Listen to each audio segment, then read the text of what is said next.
£40. That was what her father owed, and that was what she was worth. Clara Hale stood in the great hall of Ashworth Hall with rain still dripping from the hem of her dress. The housekeeper looked her up and down, slowly, the way a woman looks at a coffin before it goes into the ground. Then she said very softly, "You'll be the fourth then." Clara did not understand what that meant. Not yet. It rained the morning they came for her. Clara was in the kitchen, mending the sleeve of her father's coat when she heard the carriage. Not a farm cart, not the miller's wagon. A carriage, 4 horses, black lacquer, wheels that made no sound in the mud because the springs were too fine to rattle. Nobody in their village owned a carriage like that. Her father stood up so fast his chair fell over. "Papa, get your things, Clara." "What things? Where am I going?" He would not look at her. That was the part she remembered afterward. Not the shouting, not the carriage, not the rain. Just that her own father could not lift his eyes from the floor. "Papa, look at me." "There was a game," he said, "at the inn 3 nights ago." Clara set down the coat. "How much?" £40. She almost laughed. It was such a small number. £40 was a horse. £40 was a roof, a winter of coal, a headstone for her mother. £40 was nothing at all to the men who played cards at the inn. But they did not have £40. They did not have 4. "We'll find it," she said. "I'll take in sewing. I'll go to the Websters, they always need." "It's done, Clara." "What's done?" And then he told her. The words came out flat, like a man reading someone else's letter aloud. The dead had been bought by a great house 3 counties east, and the man who bought it had not asked for money. He had asked for her. Clara did not cry in the carriage. She sat very straight with her mother's shawl around her shoulders and her hands folded in her lap, and she watched her village disappear behind a curtain of rain. She was 22 years old. She had never been further than the market town. There was a man riding beside the carriage. Middle-aged, gray coat, a face like a closed door. He never spoke to her once in 6 hours. When they stopped to change horses, Clara leaned out of the window. "Sir, please, what is his name, the man who bought me?" The rider did not turn his head. "His Grace the Duke of Ashworth." "A duke?" Clara sat back against the seat. Her heart was beating in a strange, high way. A duke could have anyone. A duke could have the daughter of an earl, a girl with £100,000 and a name that went back to the conquest. A duke did not buy a farmer's daughter for £40. Unless he wanted something a lady's father would never allow. That was the first time Clara felt truly afraid. Ashworth Hall came out of the dark like a cliff. It was enormous. Gray stone, 60 windows, and only 3 of them lit. The gardens had been let go wild. Ivy had climbed all the way to the 2nd floor, and nobody had cut it back. The front door opened before the carriage stopped. Servants came out in 2 lines, the way they do for a wedding, 12 of them. They stood in the rain in perfect silence, and they watched her climb down. Nobody said welcome. The housekeeper stepped forward. She was perhaps 60, thin as a nail, with iron-gray hair pulled back so tightly it lifted her eyebrows. "I am Mrs. Pike." "Clara Hale." Mrs. Pike looked at her, up and then down. She took in the wet dress, the mended shawl, the country boots. And then she said it. "You'll be the fourth then." Clara blinked. "The fourth what?" Mrs. Pike turned and walked into the house. Behind her, one of the young maids made a small sound. It might have been a cough. It might have been a laugh. Clara turned to look, and the girl's face went white as milk, and she stared down at her own shoes and would not look up again. They gave her a room on the east side. It was bigger than her father's entire cottage. There was a fire lit and a bed with 4 carved posts and a dressing table with silver brushes on it. Somebody had already laid out a nightgown, fine linen, expensive. It fit her perfectly. Clara stood holding it for a long moment. Then she looked at the wardrobe. She opened it. It was full. Gowns, a dozen of them, silk and wool and velvet, in blues and grays and greens. And every single one was her size. Not close, not near enough to alter. Exactly her size, as though a dressmaker had spent a month with a tape measure around her waist. But no dressmaker had ever measured her. She had never been fitted for anything in her life. Clara stepped back from the wardrobe and shut it. Somebody had known her measurements before she ever came to this house. A maid brought supper on a tray at 9 o'clock. Bread, cold chicken, a bowl of soup, and a small glass of something dark and sweet-smelling. Clara had eaten nothing since dawn. She sat down, she picked up the spoon. The door opened. He did not knock. He simply opened the door and stood in it, and Clara knew at once who he was, because every candle in the room seemed to lean away from him.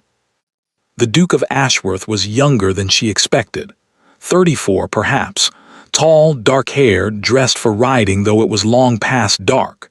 There was rain on his shoulders. He had the coldest face she had ever seen on a living man. Clara stood up. She did not know whether to curtsy. She curtsied badly. "Your Grace." He did not answer. He did not even look at her, not properly, not at her face. His eyes went past her to the tray on the table. They stayed there. The silence went on so long that Clara's cheeks began to burn. "I thank you for the room, and the clothes. I don't know why you—" "Miss Hale." His voice was quiet, very level. It was the voice of a man who had said the same sentence many times before and was tired of it. "Yes, Your Grace. Listen to me carefully, because I will only say it once." Clara's hands went cold. "Do not eat anything in this house that I have not given you myself." She stared at him. I'm sorry."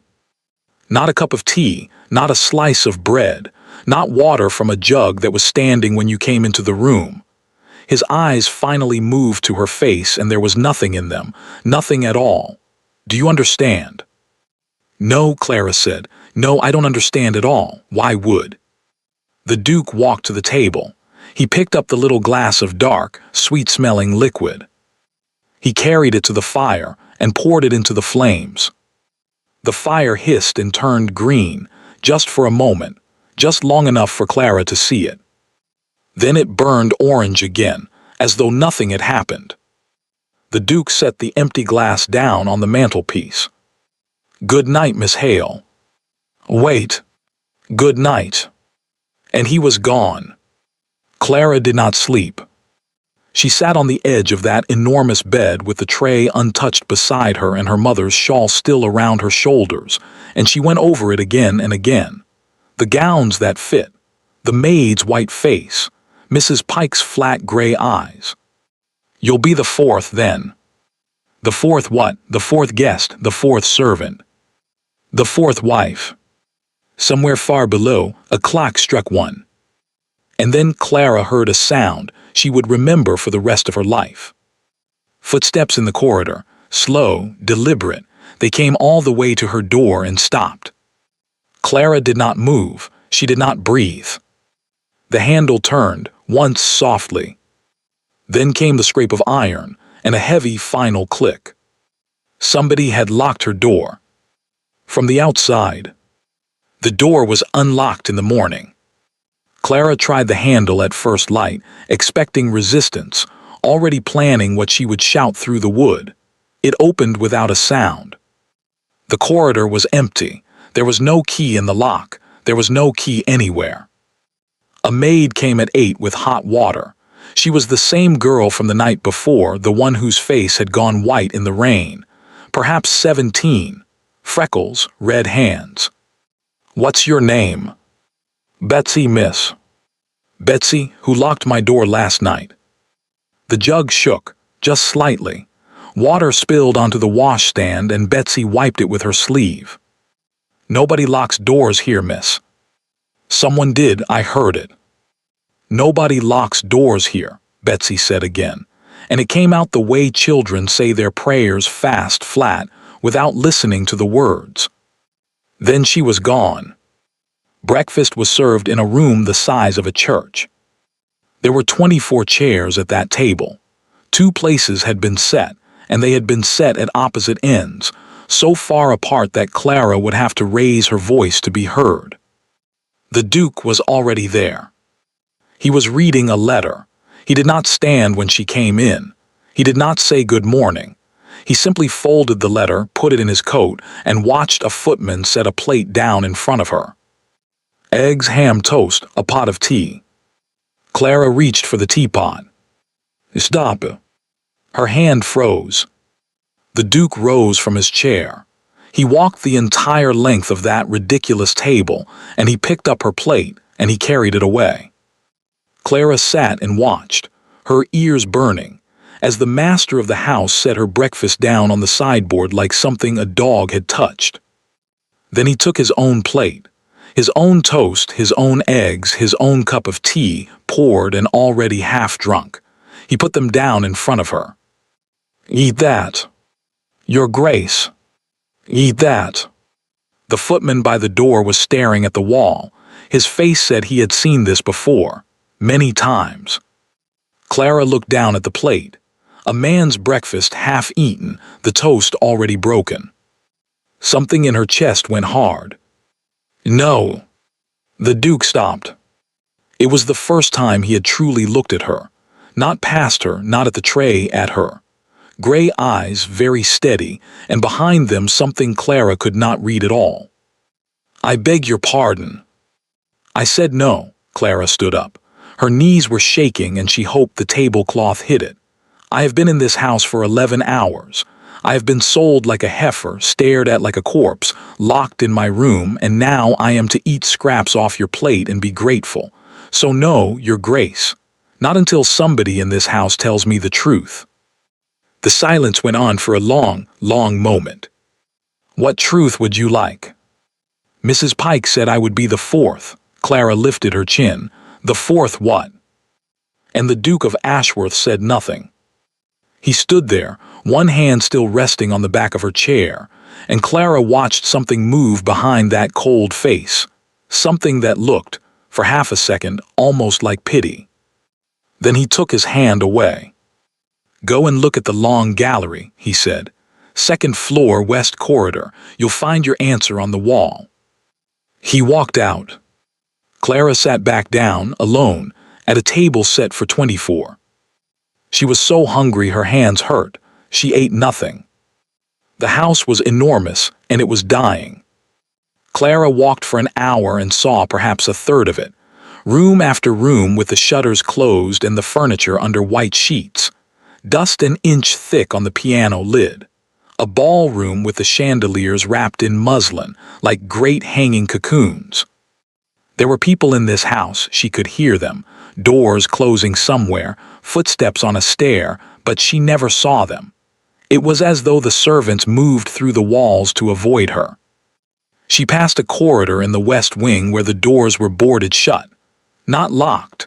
Boarded with planks nailed across them, and the nails were rusted. At the end of it, she found the long gallery. It was a room built for looking. 60 feet of it, tall windows down one side, and on the other wall the vanes. Generations of them. Men in armor, men in wigs, men with dogs and horses and the same heavy Ashworth jaw. Their wives beside them, one to each, a matched pair, husband and wife, going back 200 years. Clara walked the whole length of it. And at the very end, where the newest paintings hung, she stopped. There was one portrait of the Duke. Younger, perhaps 25, painted before whatever had happened to his face happened. And beside him in a row were 3 women. 3. Clara stood very still. The first was fair-haired, holding a little gray dog. The plate on the frame read, "Margaret, Duchess of Ashworth." The second sat at a piano, half-turned, laughing at something outside the picture. "Sophia, Duchess of Ashworth." The third stood alone in a garden with her hands folded in front of her, and she was not smiling at all. Isabel, Duchess of Ashworth. 3 wives. Clara's breath came out slowly. You'll be the fourth, then. She moved closer to the last one. Isabel, dark hair, gray eyes, a long neck, a straight nose, a mouth that turned down very slightly at one corner.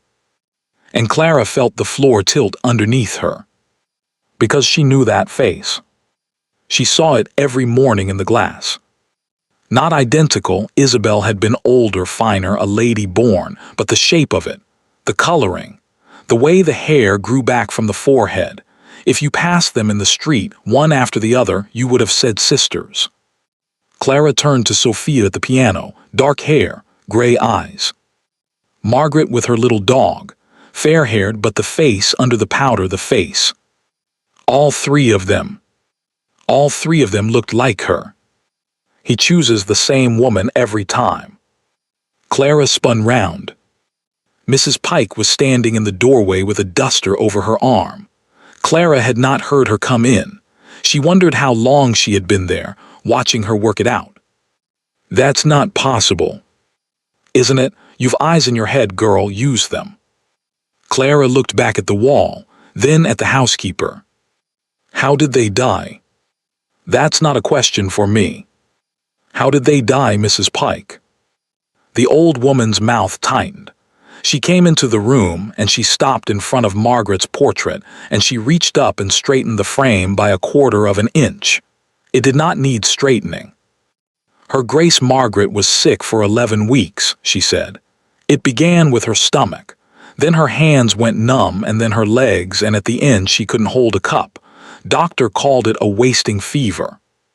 And the second, Her Grace Sophia, 14 weeks, same fever. And Isabel. Mrs. Pike's hand came down from the frame. 9, she said. That one went quick. Clara's mouth was dry.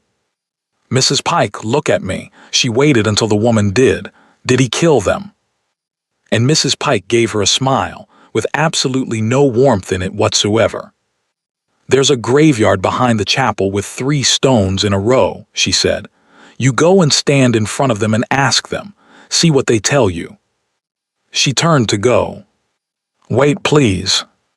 I'll tell you one thing and then I'm done. Mrs. Pike stopped in the doorway. You'll want to be kind to him, they all did. Her Grace Margaret used to read to him at night when his head ached. Her Grace Sophia gave the whole village a Christmas. Her Grace Isabel, something crossed the old woman's face and was crushed almost before it arrived. Isabel loved him like the sun rose out of him.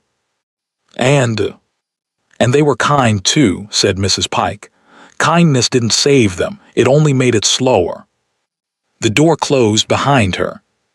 Clara stayed in that gallery until the light started to go. She could not stop looking at Isabel, at her own face, 30 years older and hung on a wall in a dead woman's dress. At last she went close enough to see the brushstrokes, the tiny cracks in the varnish, and she noticed that the frame did not hang flush. The bottom corner stood out from the wall as though it had been taken down and rehung badly. Clara put her fingers behind it and pulled. It swung out on its wire. And there, on the wall behind it, hidden by the frame, where no visitor would ever see, someone had cut letters into the plaster with a knife. The strokes were deep and jagged and uneven, the work of somebody in a hurry, or somebody whose hands would not hold still. Clara had to tilt her head to read it in the failing light. M12XII. S12XII. Under those, indifferent, shakier strokes, as though carved much later and by a different hand. I12XII. Clara stared. She had been taught her numbers in a village school by a curate with a cane, but she knew Roman letters when she saw them. XII, the 12th month. The 12th day of the 12th month. All 3 of them. Margaret Sophia, Isabel, 3 women, 3 separate years, 11 weeks and 14 weeks and 9. And every one of them had died on the same day. Clara let the portrait fall back against the wall. Her heart was going so hard she felt sick with it. Footsteps in the corridor, she turned. Mrs. Pike had come back. She was carrying a lamp now, and in her other hand a folded sheet of paper, and she held it out at arm's length as though she did not much want to touch it. "From His Grace, he's had it sent to the parish." "What is it?" "The banns," said Mrs. Pike, "for the wedding." Clara took the paper. She unfolded it with fingers that had gone completely numb. There were only a few lines on it. A name, hers, spelled wrong. His name and all his titles, which took up 2 of the lines by themselves. And at the bottom, the date the ceremony had been set. The 12th day of December. Clara looked up. "Mrs. Pike, what's today's date?" And the old woman held her lamp a little higher, and she looked at Clara with something that was almost like sorrow. "The 19th of November, my girl," she said. "You've 3 weeks." 3 weeks. Clara counted them out on her fingers that night, sitting on the floor in front of the fire, because the bed was too soft and too wide, and too much like something laid out for a body. 21 days until the 12th of December.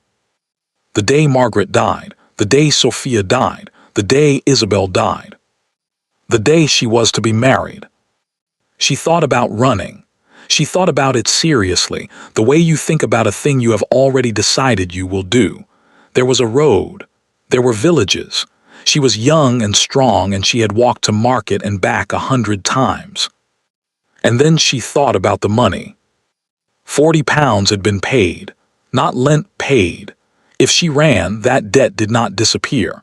It went back to a man in a cottage 3 counties west who could not raise £4, let alone 40. They would take the roof.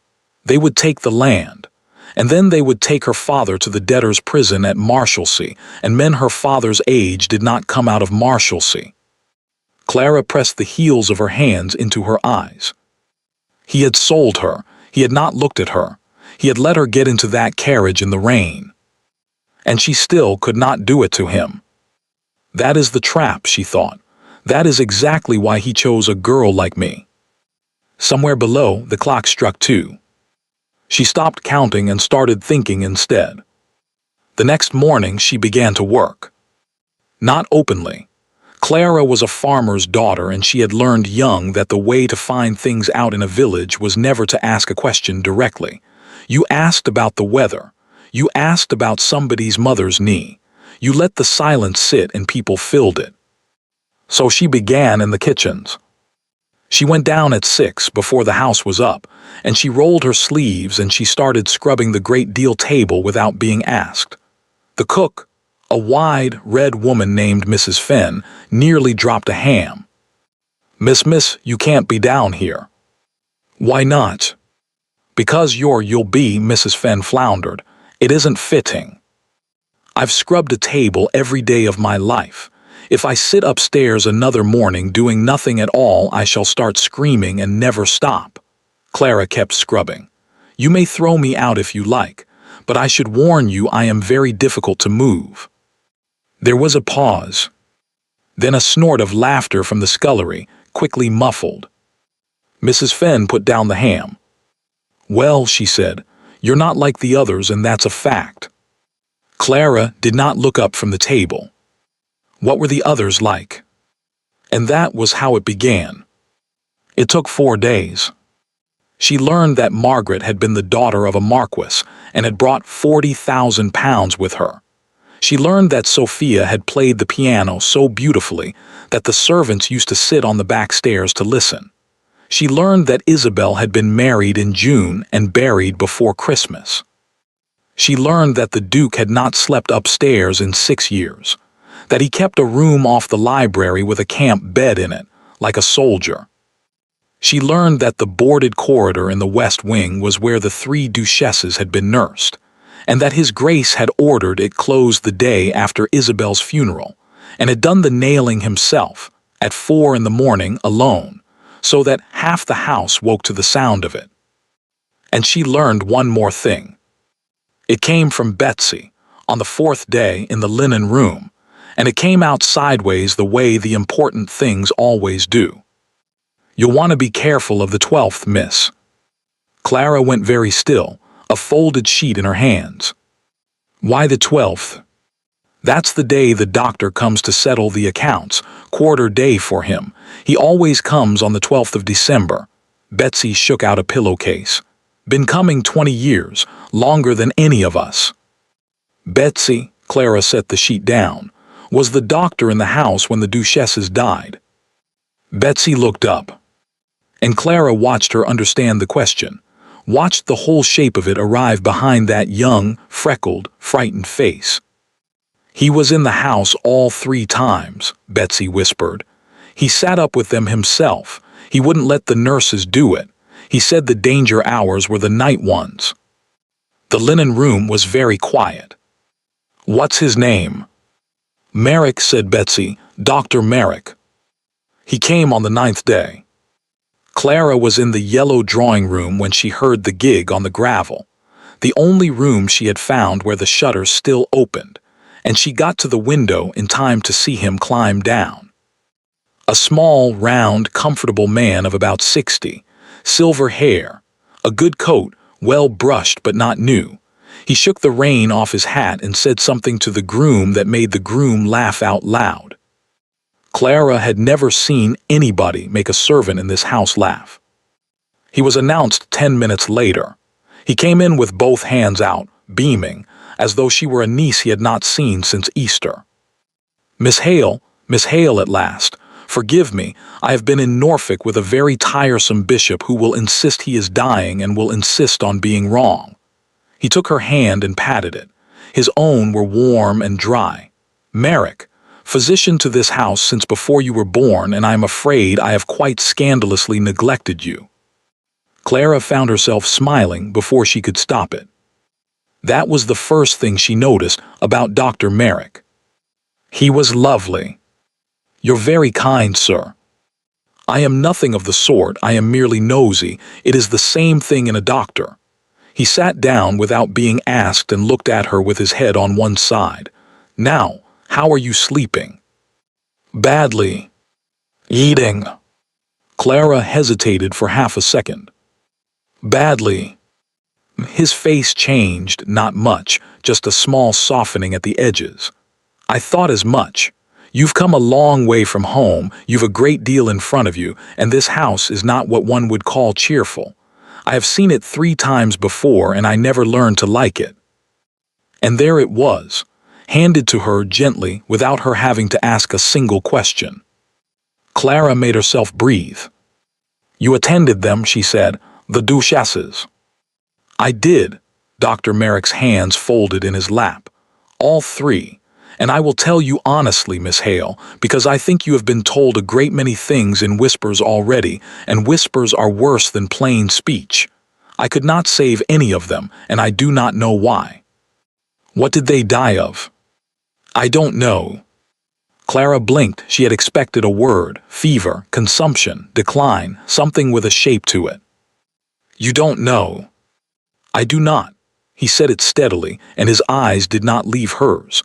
I have 31 years of practice and a diploma from Edinburgh, and I sat by 3 young women in this house and watched them go, and I could not name it then, and I cannot name it now. It is the great failure of my life. He gave a small, tired smile. You may imagine how welcome I made myself at the inquests. There were inquests. For the 3rd one, yes. There is always talk, you know, 3 wives. He waved a hand as though brushing away a fly. The coroner found nothing whatever, but talk does not care what coroners find. You have heard it, I don't doubt, in the kitchens. Clara said nothing. Quite, said Dr. Merrick. Well, I shall tell you what I told the coroner, and then I shall stop, because I am not paid to gossip and I do it far too much as it is. He leaned forward slightly. I have known Nathaniel Vane since he was 9 years old and had the measles. He is the coldest, most impossible, most badly mannered man I have ever met in my life. And when Isabel died, I found him in the stable at 3 in the morning with a pistol in his hand, and it took me an hour to talk it out of him. The room went very still. He was not going to shoot anybody, Miss Hale, Merrick said quietly. You understand me. Clara sat down slowly on the edge of a chair. Yes, she said, I understand you. They talked for an hour. It was the easiest hour Clara had spent since she came. He asked about her village. He knew the market town, he had a cousin near it. He was funny about the bishop in Norfolk. He listened when she spoke, actually listened with his whole round face, and when she said something sharp he laughed out loud and slapped his knee. She thought, this is the first friend I have made here. And then, when he stood to go, he reached into his bag. Now, before I forget myself entirely, he set a small bottle on the table. Bride's tonic, iron and gentian and a few dull things. It is not medicine so much as it is common sense. You are thin, you are not sleeping, and you have a wedding in a fortnight. A spoonful at night. It tastes revolting, and that is how you know it is doing you good. The bottle was dark green glass, corked, about the length of Clara's hand. She looked at it. Did you give this to them? To whom, my dear? The duchesses. Of course. Dr. Merrick fastened his bag. I give it to every bride I attend and half the mothers in 3 parishes. Miss Hale, he stopped, and his kind face did something complicated. I know what you are asking me, and I want you to hear the answer properly. If there were anything in this house that had harmed those women, I would have found it. It is the thing I have thought about every day for 6 years. There is nothing here but bad luck and a bad name, and the bad name is doing more damage now than the bad luck ever did. He put his hat on. Take the tonic, eat your dinner, and for the love of God, open a window in this mausoleum. He was gone in a swirl of good humor, and Clara heard the groom laughing again outside. She sat alone with the little green bottle in front of her for a long time. Then she picked it up and pulled the cork and lifted it to her nose. It smelled of iron and bitter herbs and something faintly sweet underneath. Nothing else. She thought about the Duke pouring her glass into the fire. She thought about the flame going green, just for a second, and how she had not been able to swear to it afterwards. How she had lain awake wondering whether a tired, frightened girl had simply seen what she was primed to see. Clara found a spoon. She poured it out. Her hand was steady. She looked at it for the space of 3 heartbeats. And she thought, I have been in this house 11 days and I have not eaten one full meal, and I am so tired I cannot think straight, and this man is the only person in 50 miles who has been kind to me. She raised the spoon. The door slammed open, so hard it cracked against the wall. Mrs. Pike crossed that room faster than Clara would have believed a woman of 60 could move. She did not speak. She struck the spoon out of Clara's hand, struck it, the way you knock a knife from a child, and it went spinning across the carpet. Then she took the bottle. Mrs. Pike. The old woman threw it into the fire. The glass cracked. The fire caught it, and for one long moment the whole hearth went up in a great soundless sheet of green, green like nothing in nature, green like the sea in a storm, lighting the ceiling, lighting the walls, lighting Mrs. Pike's face from below. Clara stood up so fast her chair went over. The flame died. The fire burned orange. The room smelled of burnt sugar and something underneath it, sharp and metallic, that caught in the back of the throat. Mrs. Pike stood staring into the grate with her fists closed. They all drank it, she said. Clara could not make a sound. Every one of them. Margaret took it because she was told to. Sophia took it because it was easier than arguing. The old woman's voice had gone strange and thin. And Isabel took it out of my own hand because I carried the tray up, because I was told it would do her good, and I stood there and I watched her drink it and I said there now, that's better. She turned around. There were tears standing in her eyes and her face was absolutely furious. And Clara understood, finally, why this woman had hated her from the moment she stepped out of the carriage. She had not been hating Clara. She had been looking at a fourth one.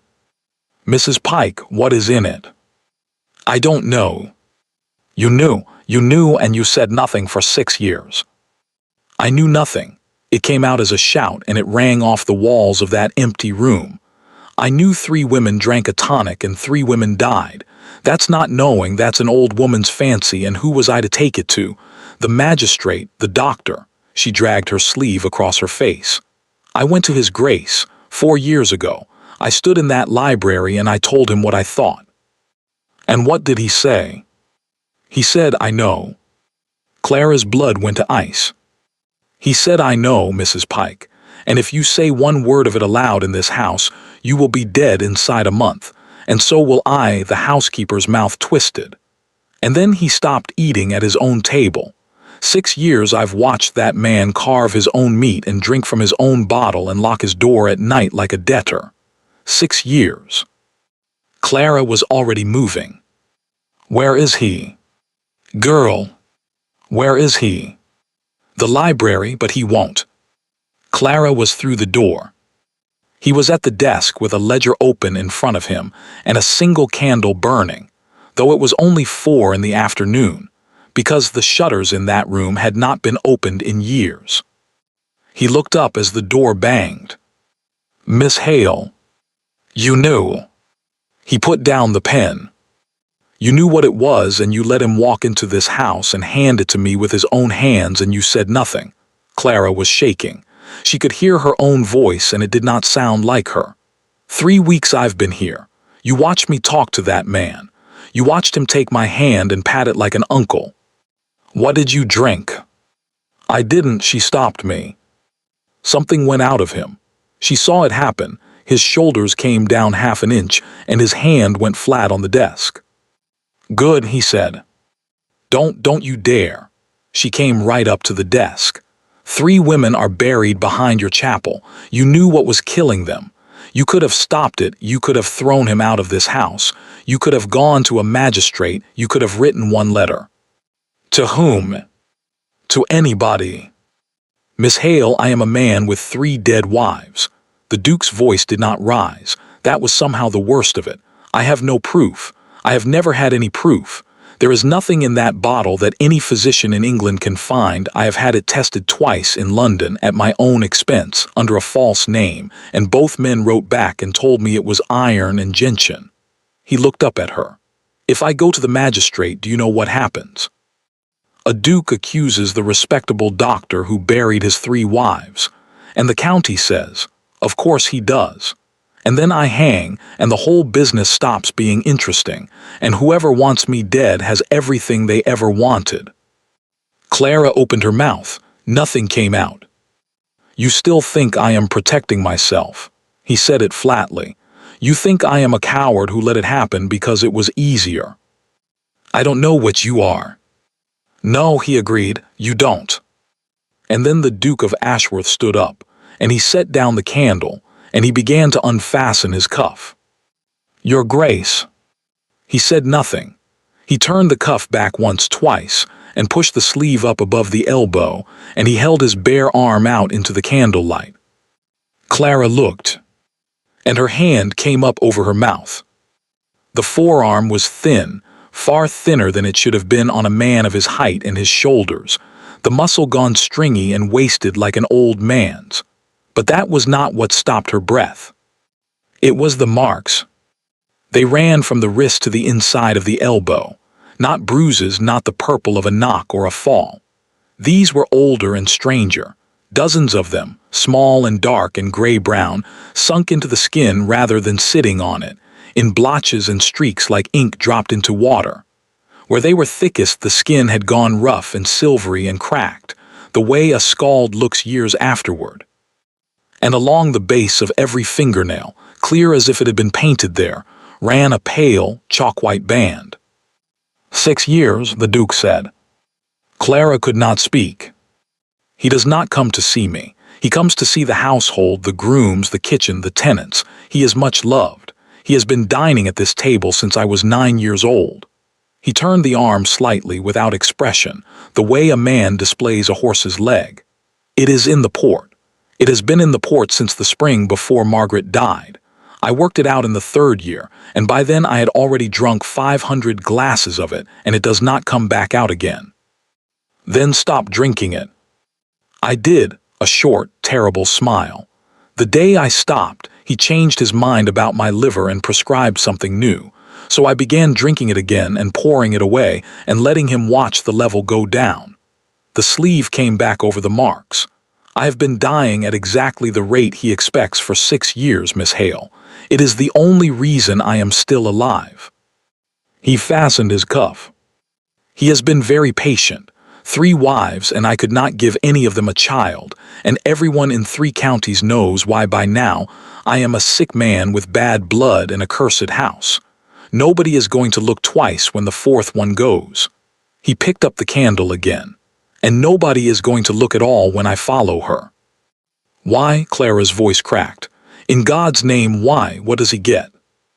And the Duke of Ashworth looked at her over the flame, and for the first time since she had come to that house, Clara saw something in his face that was not cold at all. It was fear. That, he said, is the question I cannot answer. He has no claim on this estate. He does not inherit a penny. He is a country doctor with a good coat and no ambition anybody has ever been able to find. He set the candle down between them. Somebody is paying him, Miss Hale. Somebody has been paying him for 6 years. Who? I don't know. And from the hall below, quite distinctly, came the sound of the great front door opening, and a servant's voice, raised in surprise and pleasure, calling out a name. The Duke's head came up. Clara turned toward the door. Who is that? That, said the Duke slowly, is my cousin Julian, and he has not set foot in this house in 4 years. Julian Vane was the handsomest man Clara had ever seen. That was the first thing. He came into the hall shaking rain off his shoulders, laughing, already halfway through a sentence, and 2 footmen were smiling before he had finished it. He was perhaps 30, fair-haired where the Duke was dark, warm where the Duke was cold. He saw Clara on the stairs and stopped dead. Oh, he said, oh, forgive me, I am ambushing you in your own house. It isn't my house. It will be in a fortnight. He came up 2 steps and bowed properly, the way nobody had bowed to her since she arrived. Julian Vane, Nathaniel's cousin, his heir, and I am afraid there is no polite way to say this, his only living relative who still speaks to him. Clara curtsied, better than the first time. Clara Hale. I know, he smiled. Miss Clara Hale of Renford, and I have been in a fever of curiosity for a month. Clara's hand tightened on the banister. A month. She had been in this house for 12 days. He was wonderful at dinner. There was no other word for it. He talked to Mrs. Fenn's food as though it were a woman he was courting. He asked Clara about her village and knew the name of the church. He told a long, ridiculous story about a bishop and a goat that had Betsy biting the inside of her cheek by the sideboard. And he talked at the Duke, constantly, fondly, the way you talk to a difficult brother. Nathaniel, eat something. I have. You have moved it about the plate. Miss Hale, look at him. Look at what he does to himself. Julian turned to her, and there was real distress in his face, so real that Clara felt it pull at her. He was the best rider in this county. Do you know that? 12 years ago you could not keep up with him on a horse, and now look. The Duke said nothing. He cut his own meat from his own dish with his own knife. Merrick says it is the blood, Julian said quietly. He says it comes from his mother's people, but I have never once seen him try. Julian. I know. Julian raised both hands, laughing at himself. I am a bore. I have been a bore since I was 9. Miss Hale, you will forgive me. I have watched this man refuse to be helped for 6 years, and I have never learned to shut my mouth about it. He reached for the decanter and filled his own glass. Then he reached across, and before Clara could move, he had filled hers too.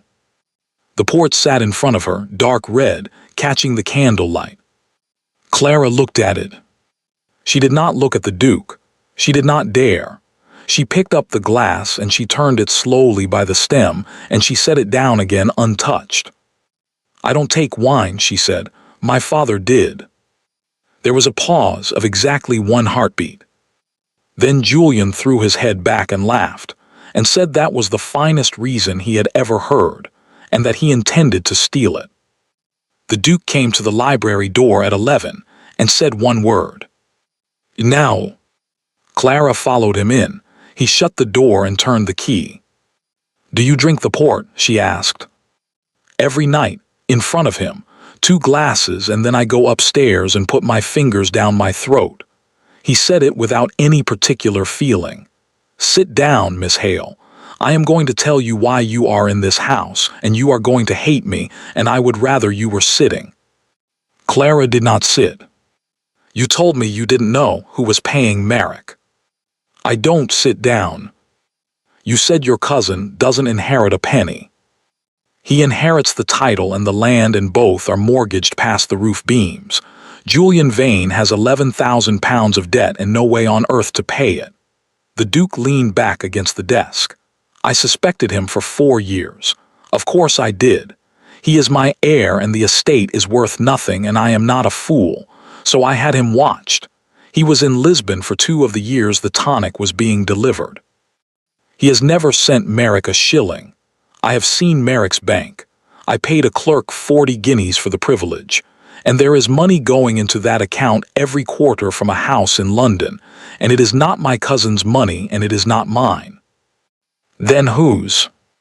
"That," said the Duke, "is what I have been trying to buy for 6 years, and a month ago somebody sold it to me."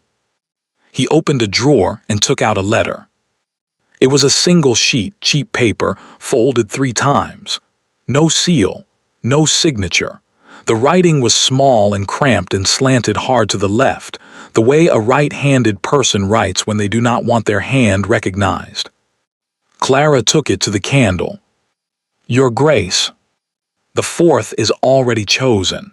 She will be brought to you before Christmas, and you will not be able to refuse her. Her name is Clara Hale. Her father owes £40 at the Wheatsheaf in Renford, and the paper is held against him. Ask her what her mother did in the spring of the year her Grace Margaret died. Ask her about the box. Burn this." Clara read it 4 times. The room was completely silent except for the fire. "I don't understand," she said at last. "I don't. My mother never." "Sit down." She sat down. 12 days ago you asked me why a duke buys a farmer's daughter for £40. He took the letter back and put it in the drawer. "The answer is that I did not buy a wife, Miss Hale. I bought that letter, and you came attached to it." "Say it plainly." "You were already coming here." His voice was flat. "The debt was bought up in September by an agent in Norwich, and the agent was acting for my cousin Julian, and I can prove that much and no more. It was going to be called in at Christmas. Your father would have had 1 week to find £40, and when he could not, you would have been offered to this house as a," he paused, and chose the word carefully, "as a companion, a poor relation. A girl of no consequence living under my roof, with no family who could ask questions, and no money to leave with." Clara's hands had gone numb in her lap. "So I got there first," the Duke said. "I paid the debt in October, and I sent a carriage for you in November, and I put you upstairs in the East Wing where the fires are lit, and the food comes from my own plate. You have never once been out of the sight of somebody I trust, and I have 3 weeks to find out what your mother knew, because on the 12th of December this stops." "The 12th," Clara's mouth was dry. "The banns the wedding." "Yes." "You chose that date." "Yes." "You chose it." She was on her feet.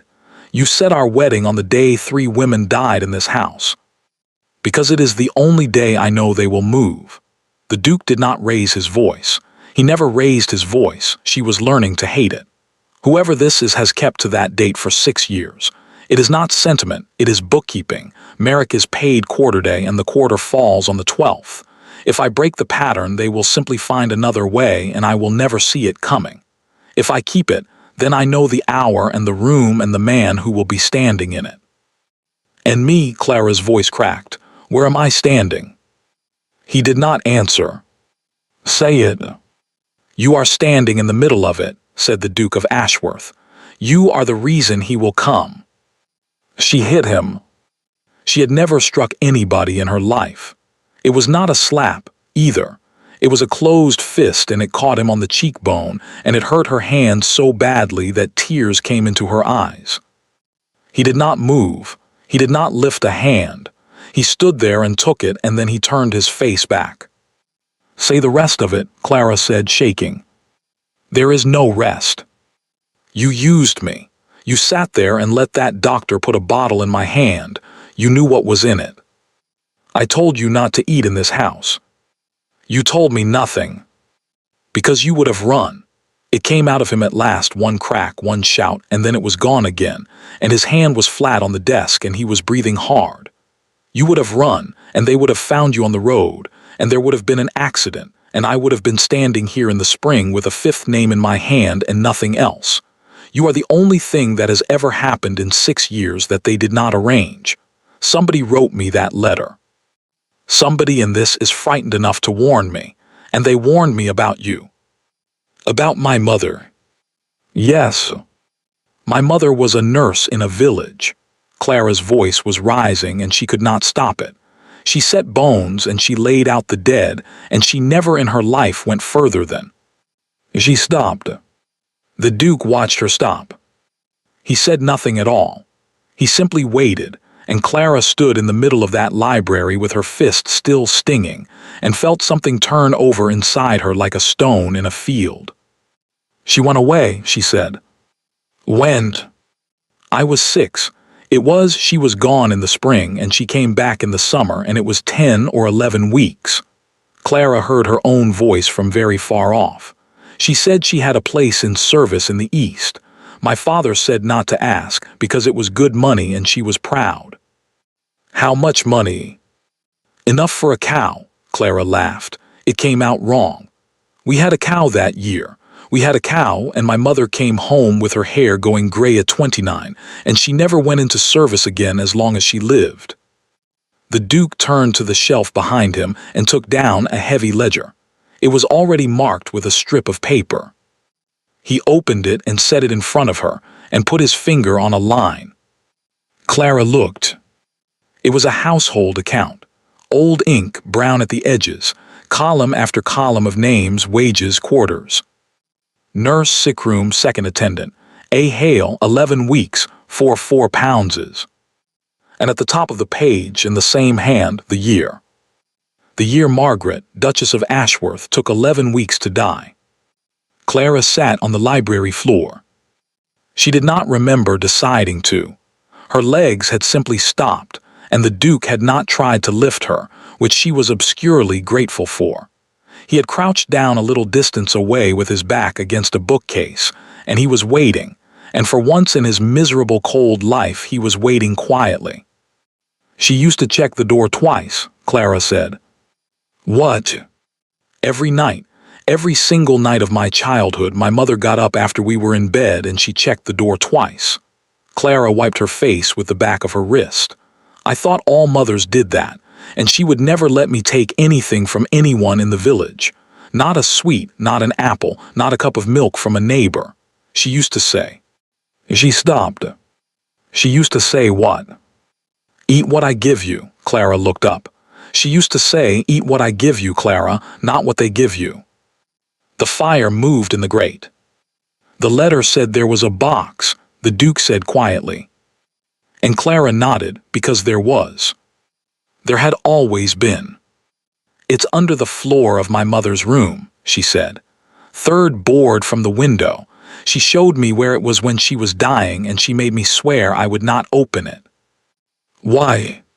She said. Clara pressed her hands over her eyes. She said, "If you never open it, they've no reason to come." She said it was the only safe thing left in the world, and the way to keep it safe was to leave it shut. She lowered her hands. "Your Grace, what did my mother see?" "I don't know," said the Duke.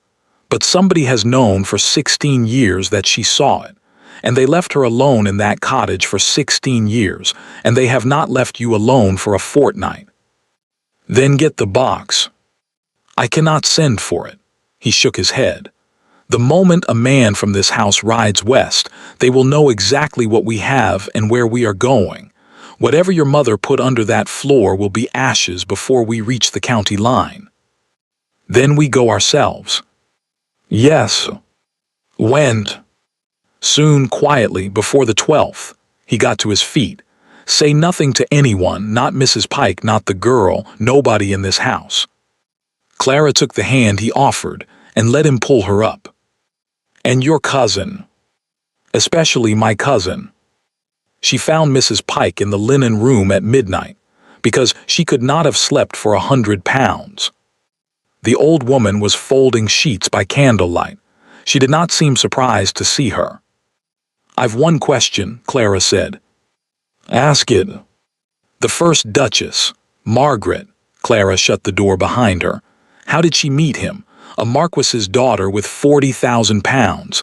How does she meet a poor duke in a cold house in Norfolk? Mrs. Pike went on folding. She was brought. Brought by whom? Mr. Julian brought her. Fold. Smooth. He was up at Cambridge with her brother. He fetched the whole family down for the shooting, and there she was. Clara's skin had begun to crawl. And the second, Sophia. Mr. Julian's doing. She was a cousin of a friend of his in Bath. And Isabel. Mrs. Pike stopped folding. She stood with her hands flat on the linen, and she looked at the wall for a long moment. And when she spoke, her voice had gone very careful, the way a person speaks when they are stepping across ice. Mr. Julian brought her down for a fortnight in the June, she said. He said she was the sweetest girl in England, and she was, and they were married by the Michaelmas. The candle guttered. Mrs. Pike, Clara could hardly get the words out. He chose all three of them. Lie. He chose all three of them, and they all had the same face. I, said Mrs. Pike, and now he's chosen you. The next 4 days were the strangest of Clara's life, because they were happy. That was the horror of it. Julian Vane set himself to make her laugh, and he was extremely good at it. He found her in the yellow drawing room on the first morning and declared the shutters a scandal. And then he went through the entire ground floor with 2 footmen and a crowbar, opening rooms that had been shut since Isabel died. Light came into that house for the first time in 6 years. Clara stood in the ballroom and watched dust turn gold in the air and could not help herself. She laughed out loud. There, said Julian, from the top of a ladder.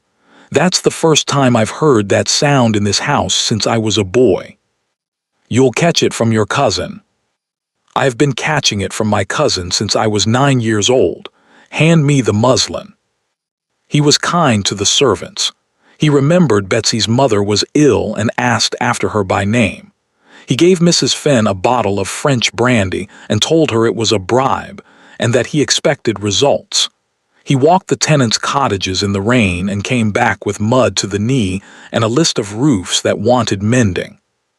And on the 3rd day he found Clara in the long gallery, standing in front of Isabel. He stopped in the doorway. He did not come any closer. I can't look at that one, he said. Clara turned. Julian's face had changed completely. All the brightness had gone out of it, and what was underneath was so raw that she looked away out of decency. You knew her well. I brought her here, he said it quietly. Did they tell you that? I brought all 3 of them here. Margaret because I was fond of her brother. Sophia because I thought a house with a piano in it ought to have somebody who could play the thing. He came a few steps into the room at last. And Isabel because I loved her. Clara's breath caught. You. Oh, don't, Julian smiled, and it was a terrible smile. I was 26 and I had 11,000 pounds of debt, and she was a bishop's daughter. I could not have kept her in gloves. Nathaniel could give her this. He waved a hand at the vast cold room and a name and a place, and I thought, well, at least she will be near. At least I will see her at Christmas." He stopped in front of the portrait. "9 weeks," he said. "I have thought about it every day for 6 years, Miss Hale. Every single day I think I put her in that house." Clara did not know what to say. She thought, this man is either innocent, or he is the finest liar in England. And then she thought with a cold little lurch, and I cannot tell which. That is the whole of it, I cannot tell. "Why do you come back?" she asked, "if it hurts you so much?" "Because he has nobody." Julian turned round. "Because there is a man in that library who has buried 3 wives and is dying of something no doctor can name, and he will not be helped, and he will not be spoken to, and if I stop coming then there is not one living soul left who calls him by his Christian name." He picked his hat up off the chair. "And now there is you," he said, "so perhaps I shall be able to stop worrying at last." She told the Duke about it that night, through the library door, in the low flat voice they had both learned to use. He listened to all of it without moving. "Do you believe him?" he said at last. "I don't know." "Neither do I, and I have known him 30 years. He looked into the fire. "That is what frightens me most, not that he is wicked, that I cannot find it." "Your Grace," Clara hesitated, "if he loved Isabel." "Then he is the last person on earth who would have hurt her." The Duke's mouth twisted. "Or the first. Grief and hatred are the same animal wearing different coats, Miss Hale. I have been both." Her father came on the 9th of December. Clara was in the kitchen when the cart came up the drive. She had never given up her mornings there, and Mrs. Fenn had stopped pretending to object. And she heard the horse and looked out through the scullery window, and did not, for one full second, believe her eyes. Thomas Hale climbed down from a hired gig in his good coat, the one he was married in, the one he wore to funerals. Clara was out of the door and across the yard before she knew she had moved. He looked at her, and his whole face fell apart. "Clara." She stopped 3 feet away. He had aged 10 years in a month. His hair had gone thin at the front. His hands were shaking, not drink. She knew what his hands looked like with drink in them, and he was holding his hat against his chest like a boy at a hiring fair. "I've come to say it to your face," he said. "I've been 3 weeks getting the nerve." "Say what?" "That I did it." His voice broke on the second word, and he pushed through it anyway. "That there's no excuse, and I'm not going to stand here and hunt for one. I sat down at that table and I put my own daughter on the paper because I'd nothing else left to put, and I told myself it would come right, and it didn't, and I've not had 1 hour's sleep since." The yard was very quiet. Clara was aware of Betsy's face in the scullery window and did not care. £40, she said. £40. You sold me for £40. He did not look away. That was the thing that undid her. He did not look away this time. And if I live to be 100, I'll not say a word in my own defense. I'm not asking you to have me back. I'm not asking you to write. I only wanted you to hear it from me and not from the neighbors, because they'll be saying I was tricked, and I wasn't tricked, Clara. I was greedy, and I was drunk, and I was your father, and I did it. Clara's eyes had gone hot and blurred. She thought about the trap he had put her in. She thought about the carriage in the rain, and the wardrobe full of gowns that fit, and Mrs. Pike saying you'll be the 4th then. And then she thought about a man of 56 sitting up 3 weeks in a cold cottage, working out how to say a thing that could not be said. "Papa." She went to him. He held on to her the way a drowning man holds on to a rope, and he wept into her shoulder in the middle of the stable-yard of Ashworth Hall, and Clara stood in the wet and let him. He would not come further than the kitchen. "I'll not sit in a duke's parlor with these boots." "Papa, you'll sit where I put you." "Kitchen," said Thomas Hale, and Mrs. Fenn, who had been listening to every word without shame, pulled a chair out for him and put the kettle on the fire. He sat. He turned his hat around and around in his hands, and then he remembered, and he reached down into the bag at his feet. "I brought you something." It was a caddy of tea. Clara knew what it had cost him before she touched it. It was good tea, black and oily and fragrant, in a proper tin caddy with a hinged lid, the sort of thing that stood on a shelf in a farmhouse for 20 years and got passed to a daughter when she married. There was a paper label still stuck to the side with a London seal on it. "Papa, this is." "It's not enough. This is 4 shillings worth." "It's not enough, Clara." He shoved it at her. "Nothing's enough. But your mother liked her tea and you like your tea and I couldn't come with empty hands." Clara opened the lid. The smell came up warm and dark and faintly smoky. And for one moment she was 6 years old in a cottage with the rain on the roof and her mother's hands on the pot. "Then you'll drink a cup of it with me," she said. "Right now, both of us." Mrs. Fenn was already reaching for the good pot. Afterwards, Clara went over those 4 minutes 1,000 times. She measured the leaves in herself. She poured the water in herself. She watched Mrs. Fenn set out 3 cups, and she took the milk from the same jug as everybody else, and there was not one moment, not one, when anybody's hand went near that pot but her own. That was the part she could never explain. The tea was made. Her father had his cup in his hand. Clara had hers halfway to her mouth, and she was laughing at something Mrs. Fenn had said about the brandy. The kitchen door hit the wall. Mrs. Pike came through it at a dead run. She did not speak. She did not slow down. She struck the cup out of Clara's hand exactly as she had struck the spoon, and it went across the flagstones and smashed, and hot tea went everywhere. Clara's father was on his feet with his own cup still raised. "Put it down," Mrs. Pike said. He put it down. "Mrs. Pike, where did that tea come from?" "My father brought it." "Where did he get it?" And Thomas Hale, standing in a strange kitchen with his hat in his hand and his daughter's tea running across the floor, said the words that Clara would hear in her sleep for the rest of her life. "It was a gift," he said, "from the gentleman." The kitchen went absolutely silent. "What gentleman?" Clara whispered. "The gentleman from this house." Her father looked from face to face, bewildered, beginning to be frightened. "He come to Renford a week since. Handsome young fellow, fair. Said he was the Duke's cousin. Said he swallowed. Said he'd seen how it was between you and me, and that it wasn't right a man should lose his girl over a card game, and that if I come and said my piece I might be forgiven. He hired the gig himself. He said I oughtn't come empty-handed, and he give me the caddy out of his own bag, and said it was the finest in London." Clara could not feel her hands. "He told you what to say." "He told me to say it honest," her father said, "and I did."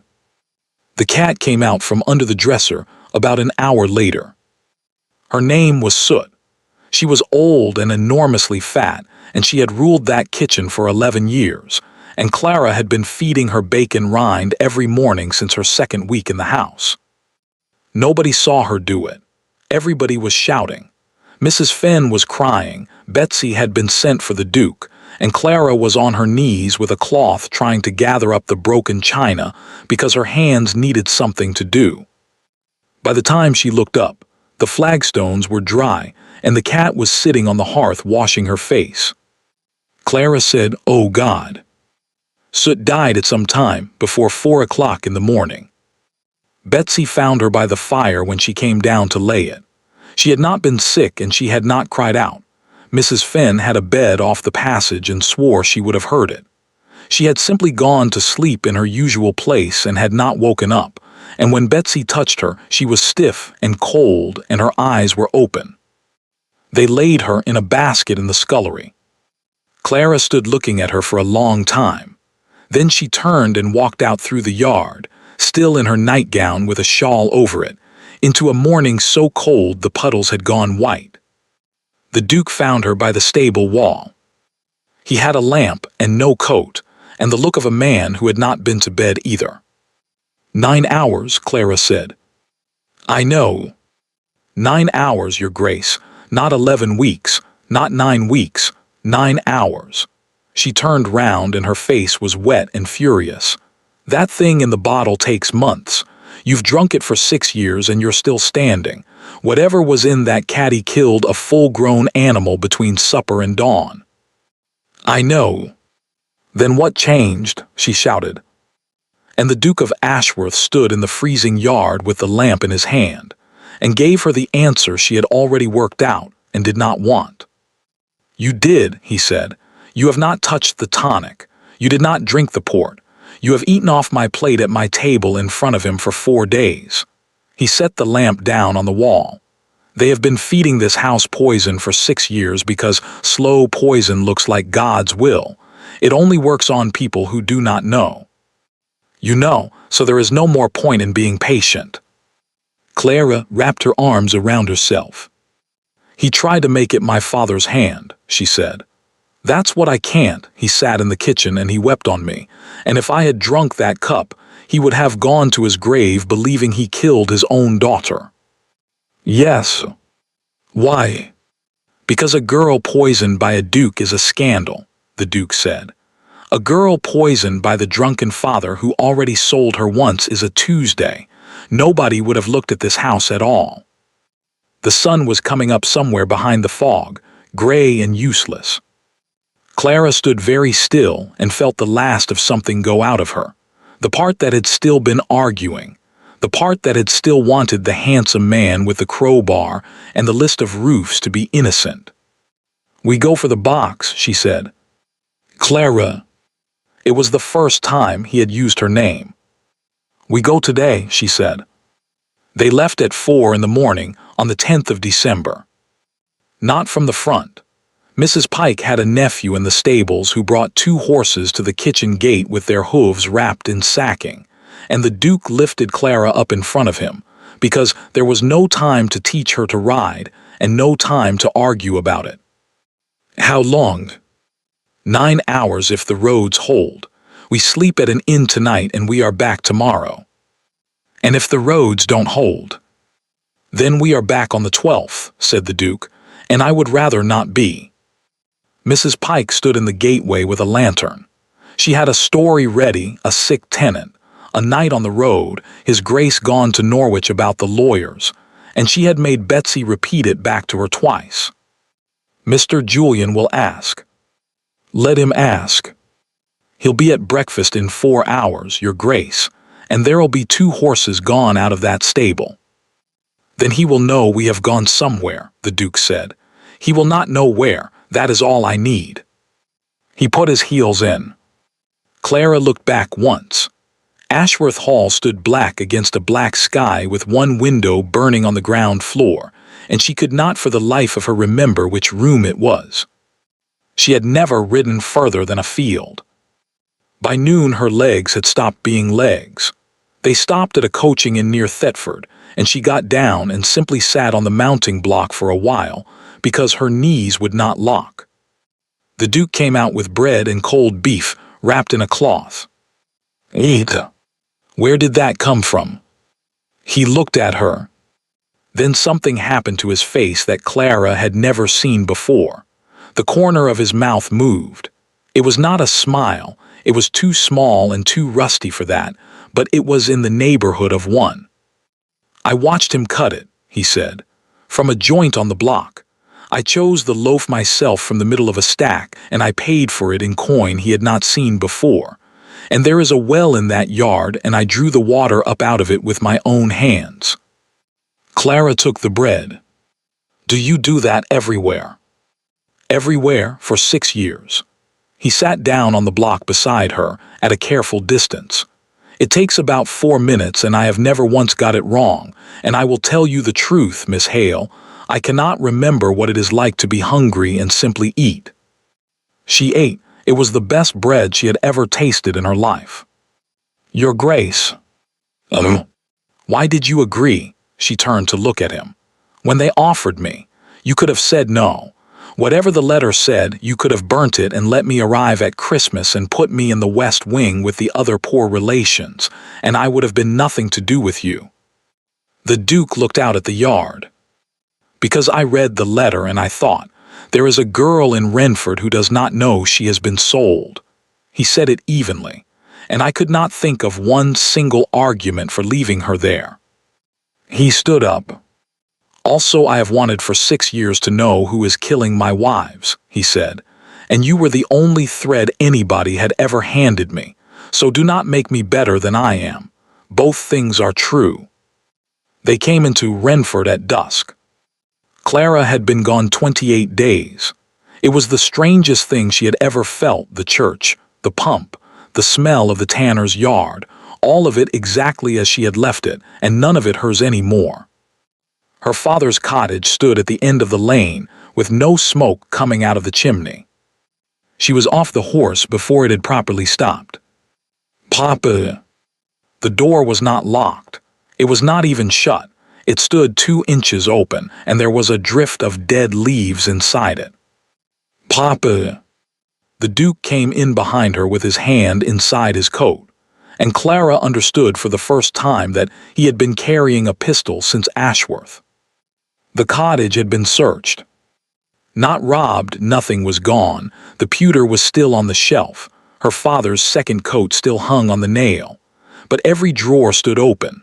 The mattress had been pulled off the bed and slit down its length. The chimney had been swept out onto the hearth, and there was soot across half the floor in the shape of a man's boot.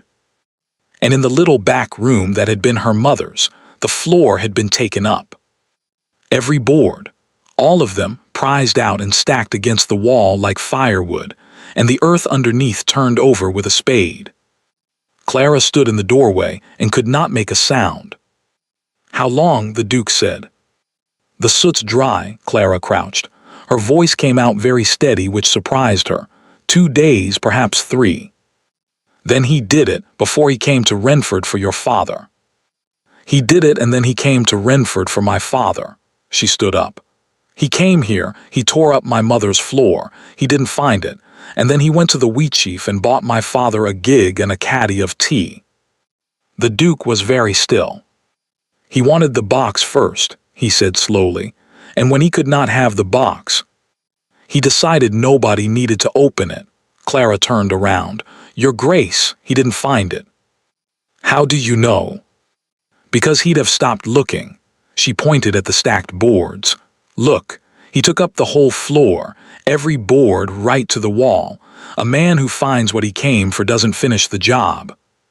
She went out to the garden. The Duke came after her with the lantern.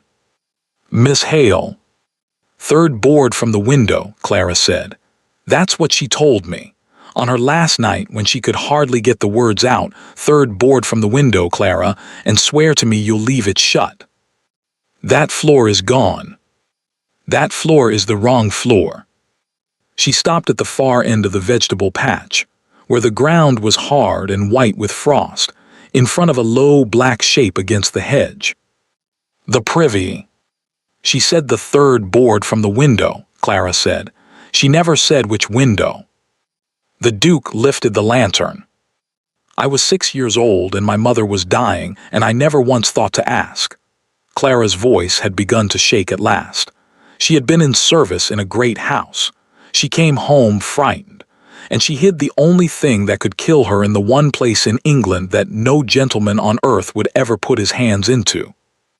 There was a very long pause.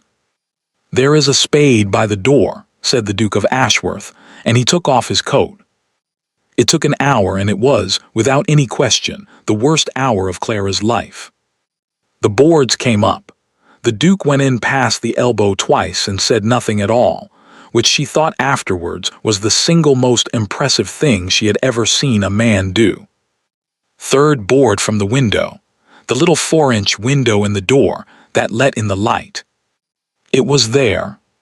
A tin box, the sort of thing a soldier keeps letters in, wrapped in 2 layers of oilcloth and tied with tarred string, wedged into the joist where a child's arm might reach, and a grown man's would not think to. The Duke carried it to the pump, and stood there working the handle over his own arms in the freezing dark for a very long time. Clara stood by with the lantern. "Your Grace." "Don't." "I only wanted to say." "Miss Hale, If you thank me for this, I will put you back on that horse." They opened it on the table in the cottage kitchen, with the shutters closed and a candle in a jug so the light would not show at the window. Inside the oilcloth was the tin. Inside the tin, wrapped in a clean linen napkin that Clara recognized as her mother's, were three things. The first was a small stoppered bottle of dark green glass, about a third full. The cork was sealed over with candle wax. The second was a notebook, a servant's notebook, the cheap kind, with a marbled cover gone soft with handling. The third was a folded paper, sealed, and on it in her mother's careful, labored hand, to be opened by a magistrate. Clara sat down slowly. "That's her writing. Read the book." She opened it. Her mother had not been a fluent writer. The letters were large and slow, and she had run words together where she was tired. It was a nurse's daybook, what was given when and what happened after. April 3. Her Grace took the tonic at 8, sick at 11. Doc says it is the fever turning. April 9. Numbness in the fingers of the left hand. Doc says nerves. April 14. I have kept back a spoon of the tonic in a bottle. God forgive me, but I have. April 21. Her Grace cannot hold the cup today. I asked Doc M could we stop the tonic a week and see. He was very angry with me. May 2. I gave her only water and made a show with the bottle. 3 days now and she is better. She sat up and asked for the dog. May 6. Doc M has been in the sick room alone. This morning she is bad again and worse than before. May 7. He knows. Clara stopped. He knows, she read aloud. That's all, that's the whole entry. She turned the page. May 9. Doc M spoke to me on the stair.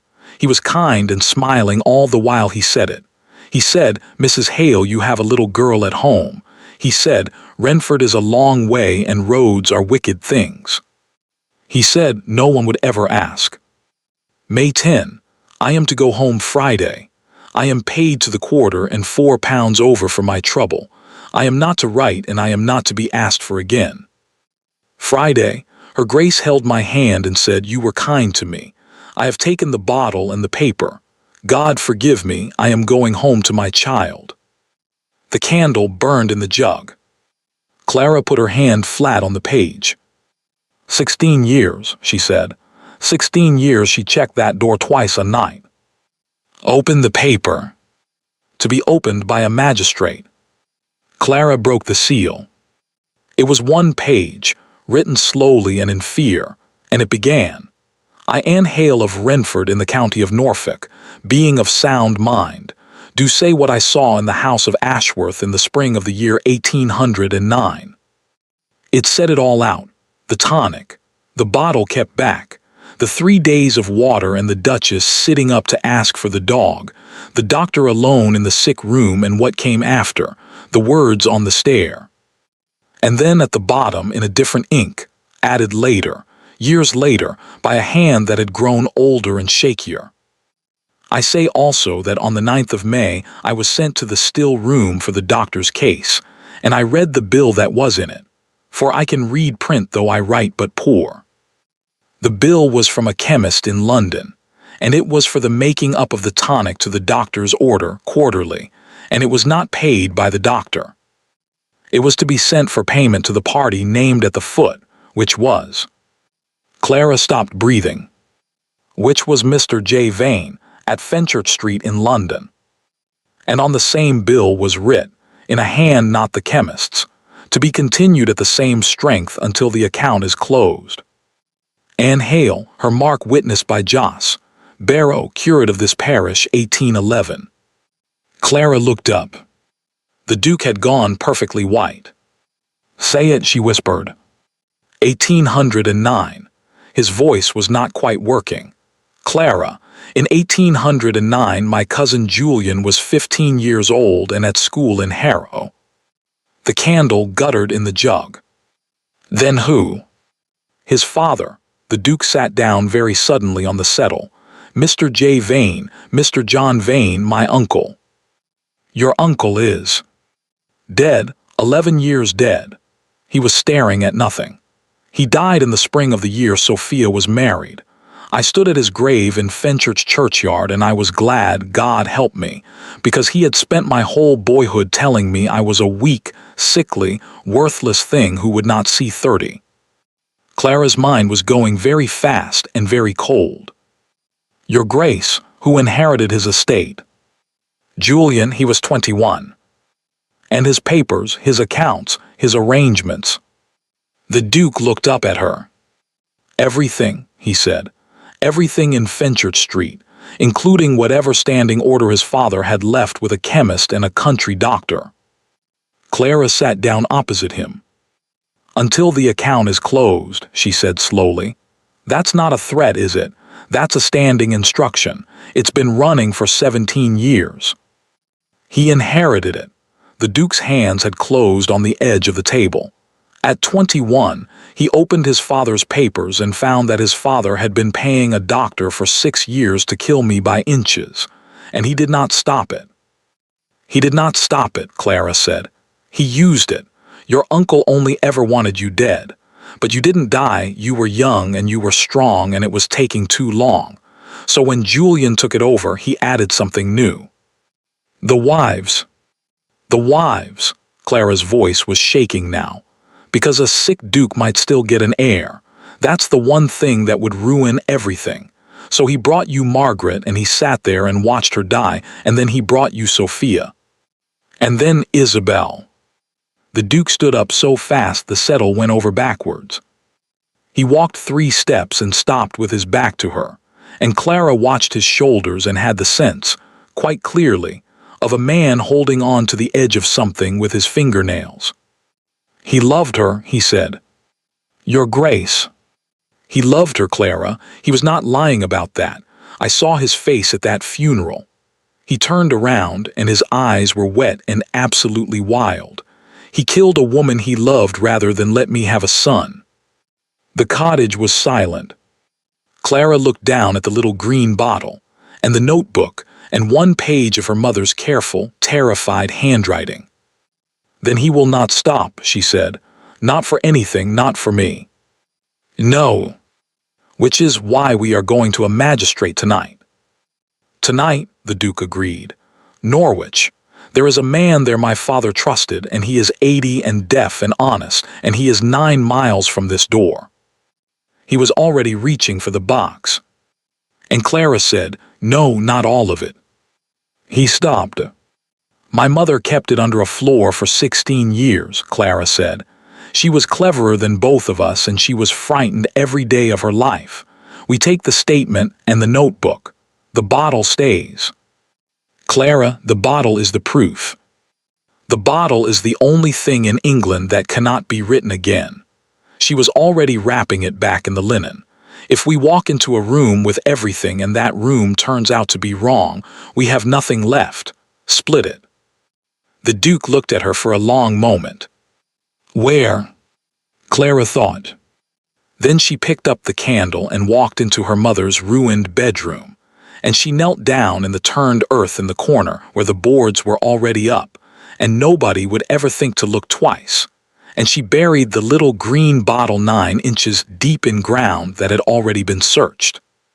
They rode into Norwich a little after 10 at night.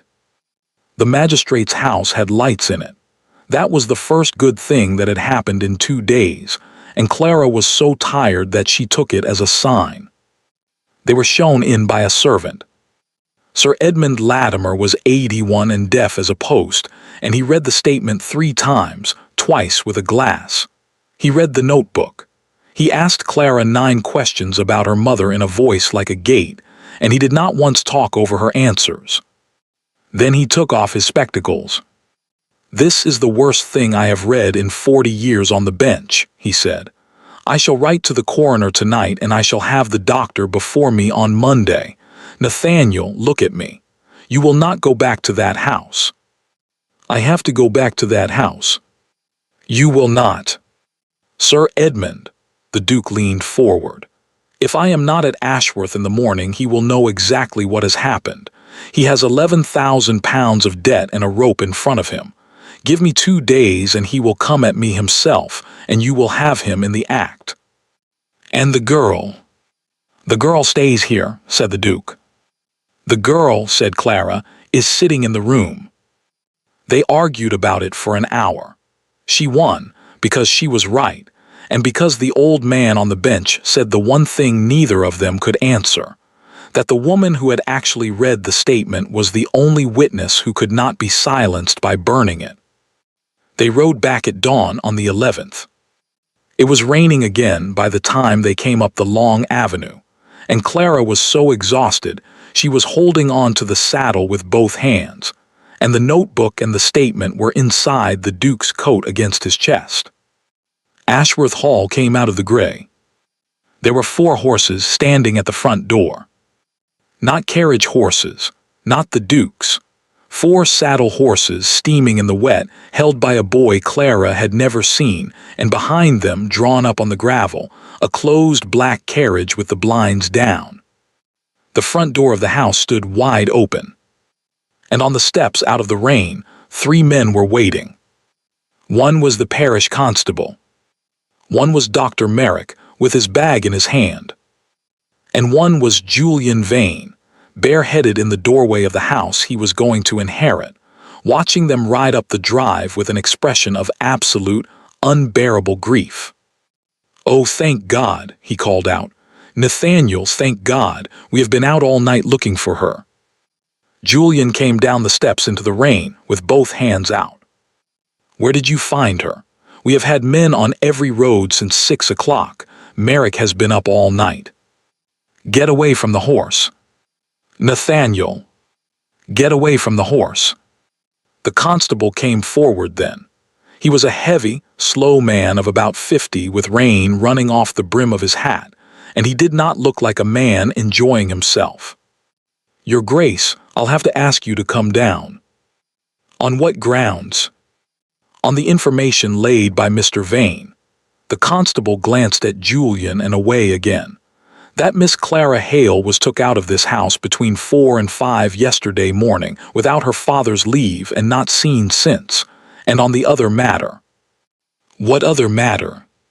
"The cat," said Julian. Clara's stomach turned over. "The kitchen cat died on the night of the 9th, Julian said quietly. "Within an hour of drinking tea that was poured for Miss Hale. Mrs. Fenn saw it. The scullery girl saw it. Mrs. Pike knocked the cup out of her hand herself." He turned to the constable and his voice was thick. "I have said nothing about this house for 6 years, Mr. Ayres. 3 women. 3. And I told myself every time that I was a suspicious, jealous, worthless sort of man for even thinking it." He looked up at his cousin on the horse. "And then I came down to breakfast yesterday, and there was a dead cat in a basket, and the girl was gone." Clara heard herself say, very clearly, "He gave my father the tea." Julian's face did something extraordinary. It crumpled genuinely, wholly crumpled, the way a man's face does when he is struck. "I gave your father a gig," he said. "I gave him 4 shillings of tea from my own bag because he had walked 11 miles to the Wheatsheaf to ask a stranger how a man goes about begging his daughter's pardon." His voice broke. "Oh, Clara, oh, my dear girl, what has he told you?" "Don't call me Mr. Ayres." The Duke's voice cut across both of them, flat and hard. "I have this morning come from the house of Sir Edmund Latimer in Norwich, where I laid a sworn statement before a magistrate at 11 o'clock last night. You will find it entered in his book. Send to him." The constable's face changed. "Sir Edmund." "Sir Edmund." The Duke put his hand inside his coat and brought out the notebook and the folded paper, and he held them up in the rain. "A statement made in 1811 by Anne Hale, nurse, of Renford, witnessed by the curate of that parish. It names the man who ordered the tonic that killed my wife Margaret, and it names the account it was billed to." He looked down at Julian. "Fenchurch Street." For one moment, one single moment, and Clara would think about it for the rest of her life. Julian Vane did not move at all. Then he said, "Fenchurch Street." "Yes." "My father's house." Julian's voice had gone very soft. "Nathaniel, my father has been dead 11 years. Your father began it, you continued it." "Oh God!" Julian put his hand over his mouth. He turned away, took 2 steps, and stood there in the rain with his back to them all. When he spoke again, it was to the constable, and it came out unsteady and reasonable and terribly, terribly convincing. "Mr. Ayres, he has known for years that I do not defend my father's memory. My father was a hard man and a bad one, and he loathed his nephew, and everybody in this county knows it." He wiped his face. "And now 3 women are dead, and there is a dead cat in the kitchen. And my cousin has produced a paper in a dead woman's hand, witnessed by a dead curate, naming a dead man." He turned round. "That is very convenient, Nathaniel," he said. "That is the most convenient piece of paper in England." Dr. Merrick asked to see it. He read it standing in the hall with the rain dripping off all of them onto the flags, and he read it slowly, and his round, comfortable face went gray. "Anne Hale," he said, "second attendant, yes, yes, I remember her." "You threatened her on the stair," Clara said. "I did nothing of the sort, my dear, and if she wrote that then she believed it, and I am more sorry than I can say." He lowered the paper. His hands were shaking. Clara saw it and could not tell whether it was fear or age or grief. "I do remember quarreling with her. She wanted the tonic stopped, and I would not have it stopped, because her grace was better on it and worse off it, and I was 38 years old and certain of everything." He looked up. "I have wondered about that woman for 17 years. He handed the statement to the constable. "Mr. Ayres, this must go to the coroner, all of it tonight." Clara stared at him. She had been braced for denial, for outrage, for the man to snatch it and put it in the fire, and instead he had handed it over with his own hand and asked for the coroner. And she understood, 3 seconds later in a rush of ice. "No," she said. "Miss Hale." "No," she turned to the Duke. "Your Grace, don't let him." But Sir Edmund Latimer's letter had gone out at midnight, and it was already 9 miles away, and it said what an honest magistrate's letter says. "Exhume them." They opened the graves behind the chapel on the 14th of December. Clara was not there. She heard it from the window of the room she was not allowed to leave, the sound of spades going for 2 days in the frost. Margaret Sophia Isabel. The county analyst came out from Norwich with a case of glass jars and worked in the stable block for 11 days, and on Christmas Eve he gave his finding to the coroner. Arsenic, in all 3, in the hair, in the nails, in the liver, administered over months in repeated small doses by a hand that had access to them daily. It was the single most conclusive piece of evidence in the history of the county. And it hanged Nathaniel Vane. Clara understood it fully only when she heard the coroner's clerk explain it to the constable in the hall below, patiently, the way you explain a sum to a slow child. The poison was proved. The murders were proved. There was no question left about whether. There was only who. And in that house, for 6 years, there had been one man who was in it every single day. One man who slept under that roof, who sat at that table, who signed for the wine and the coal and the physician's bills. One man who had inherited from all 3 and married all 3 and buried all 3. Dr. Merrick came 4 times a year and lived 9 miles off. Julian Vane had been in Lisbon for 2 of them and could prove it. "But he was poisoned too," Clara shouted through the door. "Look at his arms, look at his hands." "Ah," said the clerk on the other side of it, not unkindly. "That's the sorrow of it, miss. They do that." "What?" "Take it themselves, in little doses over years to build the tolerance up and put the look of illness on them." He sighed. "There was a man in Suffolk did the very same. It's an old trick and the assizes know it well." The trial was set for the 4th of March at Norwich. Clara wrote 19 letters. She wrote to Sir Edmund and got back 3 lines in a shaking hand, that he had done his duty, that the duty had gone where the evidence pointed, and that he was very sorry, and that he was too old and too ill to be of further use to anybody. He died in February. She wrote to the Duke's London solicitors, who replied that they were instructed and would of course consider any evidence Miss Hale could produce. That was the word they used, produce. Because the statement was gone. It had gone to the coroner's office at Norwich, and it had gone from the coroner's office into the great bundle of papers for the assize, and somewhere between one and the other there had been a fire in a clerk's room on the 8th of January, at night, and nobody had been hurt, and it was a very old building with very bad flues. Anne Hale's statement, the notebook gone. Then I'll say it myself, Clara told the solicitor. I read every word of it. I'll stand up and I'll say it. The solicitor looked at his hands. Miss Hale, he said, there is a difficulty about that. Dr. Merrick's certificate was dated the 2nd of February. He was very sorry to have to give it. He had known the young woman since November. He had watched her deteriorate under the strain of an engagement to a man now charged with 3 murders, and he blamed himself entirely for not having seen it sooner. He set out the facts as a physician must, without embellishment. That the young woman believed, without evidence, that a respected physician of 31 years' standing was poisoning an entire household. That she had, by her own account, ridden out of the house at 4 in the morning alone, with a man to whom she was not married. That she had, by her own account, dug up a privy floor at midnight in a village 80 miles away. That she claimed to have buried a bottle of poison in a garden, but could produce nothing, and asked the court to believe in a bottle that only she had ever seen. That she had struck out at the housekeeper when restrained, wept for whole days, and refused food prepared in the ordinary way, insisting that everything she ate be brought to her sealed. Nervous hysteria of the prenuptial type, aggravated by shock, and attended by fixed delusions of persecution.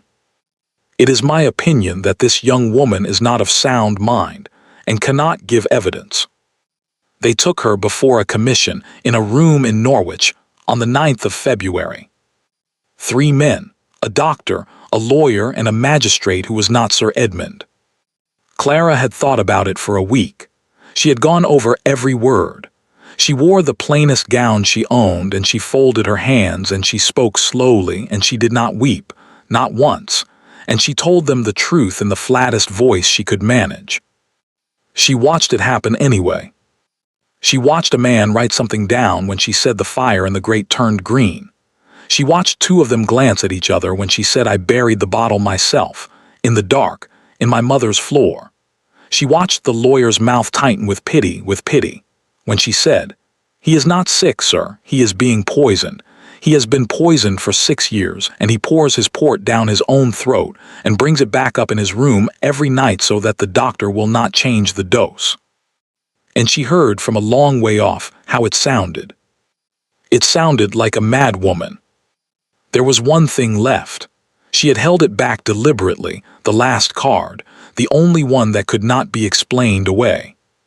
There is a man, she said, a chemist in London. My mother read his bill with her own eyes. Find the chemist and you will find the account, and the account is not in his Grace's name. Which chemist, Miss Hale? Clara opened her mouth. She had read the statement twice by candlelight in a cottage in Renford with a dead cat, and a dug-up floor behind her, and a man's life in front of her. And she had read the words a chemist in London and the words Fenchurch Street, and she had not written down the name, because she had been holding the only copy in her hands, and it had never once occurred to her that paper could burn. I don't know, she said. The magistrate wrote it down. Her father signed the papers on the 11th. That was the part Clara could not think about at all afterwards. It was like putting your hand on a stove. He was her nearest relative. She was unmarried, 22, and had no money of her own. Somebody had to be appointed to have the care of her, and Thomas Hale of Renford was a man of 56 with no roof of his own any more and a debt he had not been able to pay in 40 years. Julian Vane sat with him for 2 hours. Julian Vane explained, gently, with tears in his eyes, that the girl had been through a horror no woman should endure, that she was ill, not wicked, that Ashworth had a quiet east wing and a fire and a woman to sit with her, and that no expense of any kind would ever fall on her father. And Thomas Hale, who could not read the paper he was given, made his mark on it. He was told it was for her protection. It was, in fact, an appointment of Mr. Julian Vane as guardian of the person and estate of Clara Hale, spinster, of unsound mind, the estate being nothing at all, and the person being everything. They took her back to Ashworth on the 12th of February, and they put her in the east attic, because it was warm and it was quiet, and the window was too small to be a danger to her. The lock was new. She heard the man fitting it. Mrs. Fenn was dismissed in the first week for insolence. Betsy went home to her mother in the second. Mrs. Pike stayed. Clara hated her for it for 11 days, heard her step on the stair each morning, heard the tray set down, heard the key turn, and lay with her face to the wall and would not speak to her. On the 12th day she gave up and asked, "Why are you still here?" Mrs. Pike set the tray down. "Because he'd have put a stranger on the door," she said, "and a stranger wouldn't have brought you that." Clara looked. Under the bread, folded small, was a page from a newspaper. The trial had ended on the 6th of March. The jury had been out for 40 minutes. Nathaniel Vane, Duke of Ashworth, was to be hanged at Norwich Castle on the 28th day of March, 1827. Clara read it 4 times. Then she folded it very small and put it under the mattress, and sat down on the edge of the bed, and found that there was nothing left in her at all.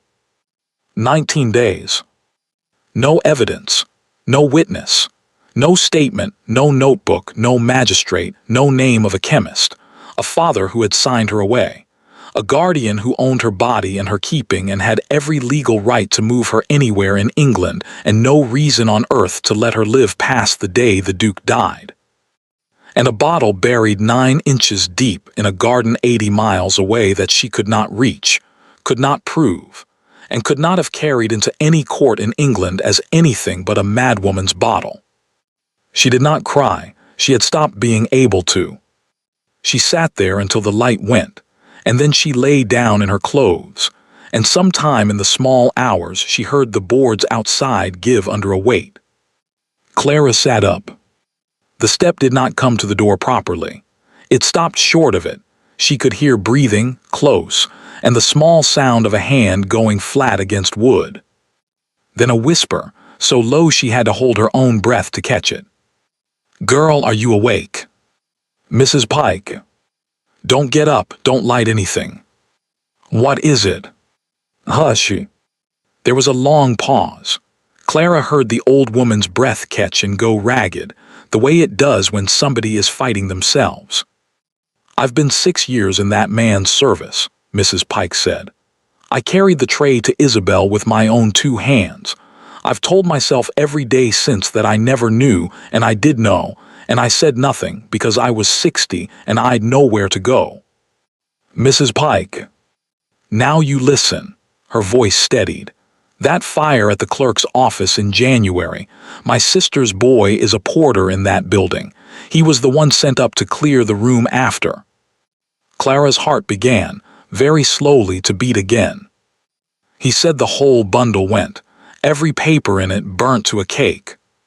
Then he said there was one leaf come loose and blown under the press, and he found it a week after when they shifted the furniture, and it was scorched at one end, and he thought nothing of it and put it in his pocket because it had a great deal of writing on it, and the paper was good." Something slid under the door. Clara heard it come across the boards and stop against her foot in the dark, and she went down onto her knees and put her hand flat on it. Paper, old, soft paper, crumbling along one edge where the burn had eaten into it. "He's not clever, my sister's boy," Mrs. Pike whispered. "He never read it. He's had it in a coat for 8 weeks. Clara could not speak. "Don't light a candle till I'm down the stairs," said Mrs. Pike. "And God be good to you, girl, because I've no more to give." The footsteps went away. Clara knelt on the floor of the attic in the pitch dark, with both hands pressed flat on that page for a long, long time. Then she got up and found the tinderbox and struck a light. The page was burnt away at the top. Half of it was gone, the whole beginning. The Anne Hale of Renford, being of sound mind, all of it eaten into a black crumbling edge that came away on Clara's fingers. But fire burns upward, and her mother had written her addition at the very bottom. Clara held it to the candle with both hands. Which was Mr. J. Vane, at Fenchurch Street in London. The bill was headed Hollies and Son, chemists of Bishopsgate. And on the same bill was writ, in a hand not the chemist's, to be continued at the same strength until the account is closed. Anne Hale, her mark witnessed by Jos, Barrow, curate of this parish, 1811. Clara sat down on the floor of the attic. Hollies and Son, Bishopsgate. She had asked the commission for a name and had not had one, and it had been in her hands the whole time, and she had never once thought to write it down. She looked up at the little window. 19 days had become 17. Mrs. Pike came at 7 with the tray and did not look at her. Under the bread was a handkerchief, knotted at the corners heavy. Clara opened it, £11 4 in coin, some of it worn nearly smooth. It was the saving of a lifetime, and it had been kept in a tin somewhere and counted, Clara knew, a great many times. "Mrs. Pike, eat your breakfast. This is everything you have. I'm 61 years old and I've nowhere to spend it." The old woman set the water down. "I've served that family since I was 19. I carried the tray up to Isabel." She straightened. "You'll not shame me by giving it back." She went to the door, then she stopped. "The ivy on the west corner will hold a cat," she said to the door frame. "It might hold a girl who's not eaten proper in 3 months. I couldn't say." The key turned. Clara went out of the window at 2 in the morning, on the 11th of March. She would not have fitted in November. That was the truth of it, and it made her laugh out loud in the dark in a way that frightened her. She had been so careful for so long, sealed bread and sealed water, and nothing from any hand but one.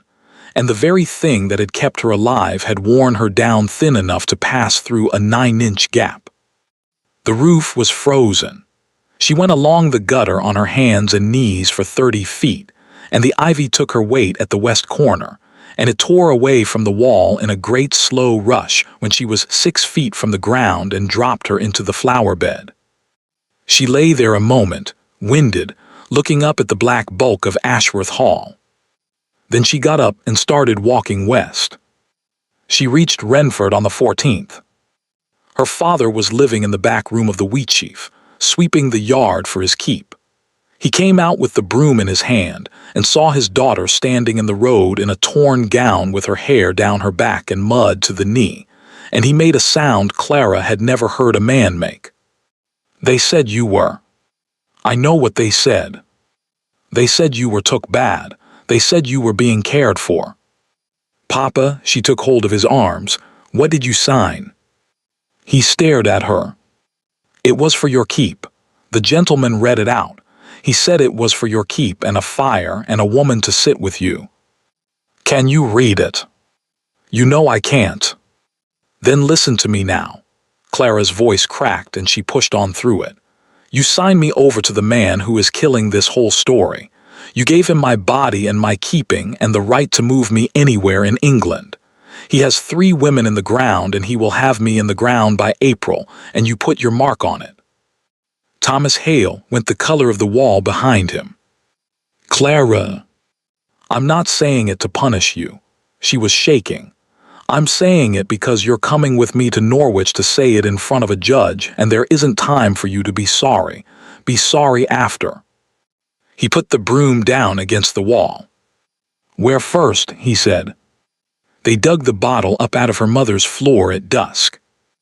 It was exactly where she had put it, 9 inches down in ground that had already been searched by a man with a spade and a lantern, and every reason in the world to be thorough.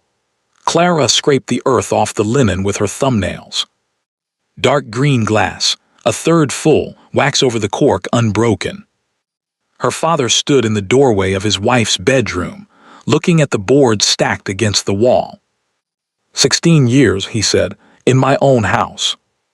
She was protecting us. She was protecting us on her own. He wiped his face with the back of his hand, and I never once asked her what ailed her. I thought she'd gone strange after the fever. I used to laugh at her for the door. Clara wrapped the bottle and put it inside her dress. Papa, lie. How much money have you? 6 shillings. That'll do, said Clara. We're going to London. Hollies and Son had stood in Bishopsgate for 90 years. It was a narrow, dim, beautiful shop that smelled of camphor and orange peel, with 1,000 drawers going up to the ceiling, and a brass scale on the counter worn to the color of gold. The chemist was a Mr. Peter Hollies, aged about 45, in a green apron. He listened to Clara for 6 minutes without interrupting once. Then he took off his spectacles and polished them on the apron and did not put them back on. Miss Hale, he said, I am going to have to sit down. Sir, there is a standing order in my father's ledger that I have filled 4 times a year since I was 22. Fowler's solution at strength, quarterly, delivered to a physician in Norfolk. His hands had gone unsteady. It is a perfectly proper preparation. It is prescribed in half the houses in England for the ague, and for the skin, and for the nerves, and my father filled it before me for years. And who is billed? An account in Fenchurch Street. He looked up. Miss Hale, I have read about a duke in Norfolk in every newspaper in London for a month. I have read it at this counter, and I never once. He stopped. Show me the ledger, said Clara. It was a great calf-bound book, and it went back to 1802, and Peter Hollies laid it open on the counter and turned the pages himself because his boy had gone home. There it was. Vane J. Fenchurchson, Fowler's Soul, QTRLY, to Dr. E. Merrick, Ashworth, Norfolk. Every quarter, every single quarter for 17 years, in 3 different clerks' hands, an unbroken line of small brown entries marching down the years like fence posts. Clara put her finger on the page. Mr. Hollies, your accounts are signed for on delivery. Always. By whom? By the party billed or his agent. Show me 1815. He turned the pages. There it was, J&O. Vane in a hard old-fashioned hand quarter after quarter for years. And then in the September of 1815, the hand stopped. And in the December of 1815, a new hand began, younger, looser, fashionable, with a long confident sweep on the tail of the V. J. Vane. Clara stared at it until the letters swam. His father died in the March of that year, she said. That is his son's hand. That is Julian Vane's hand, and it is on this book 17 times a year apart, and the last of them. She turned the page herself. The last entry was dated the 2nd of February, 1827. It was not for Norfolk.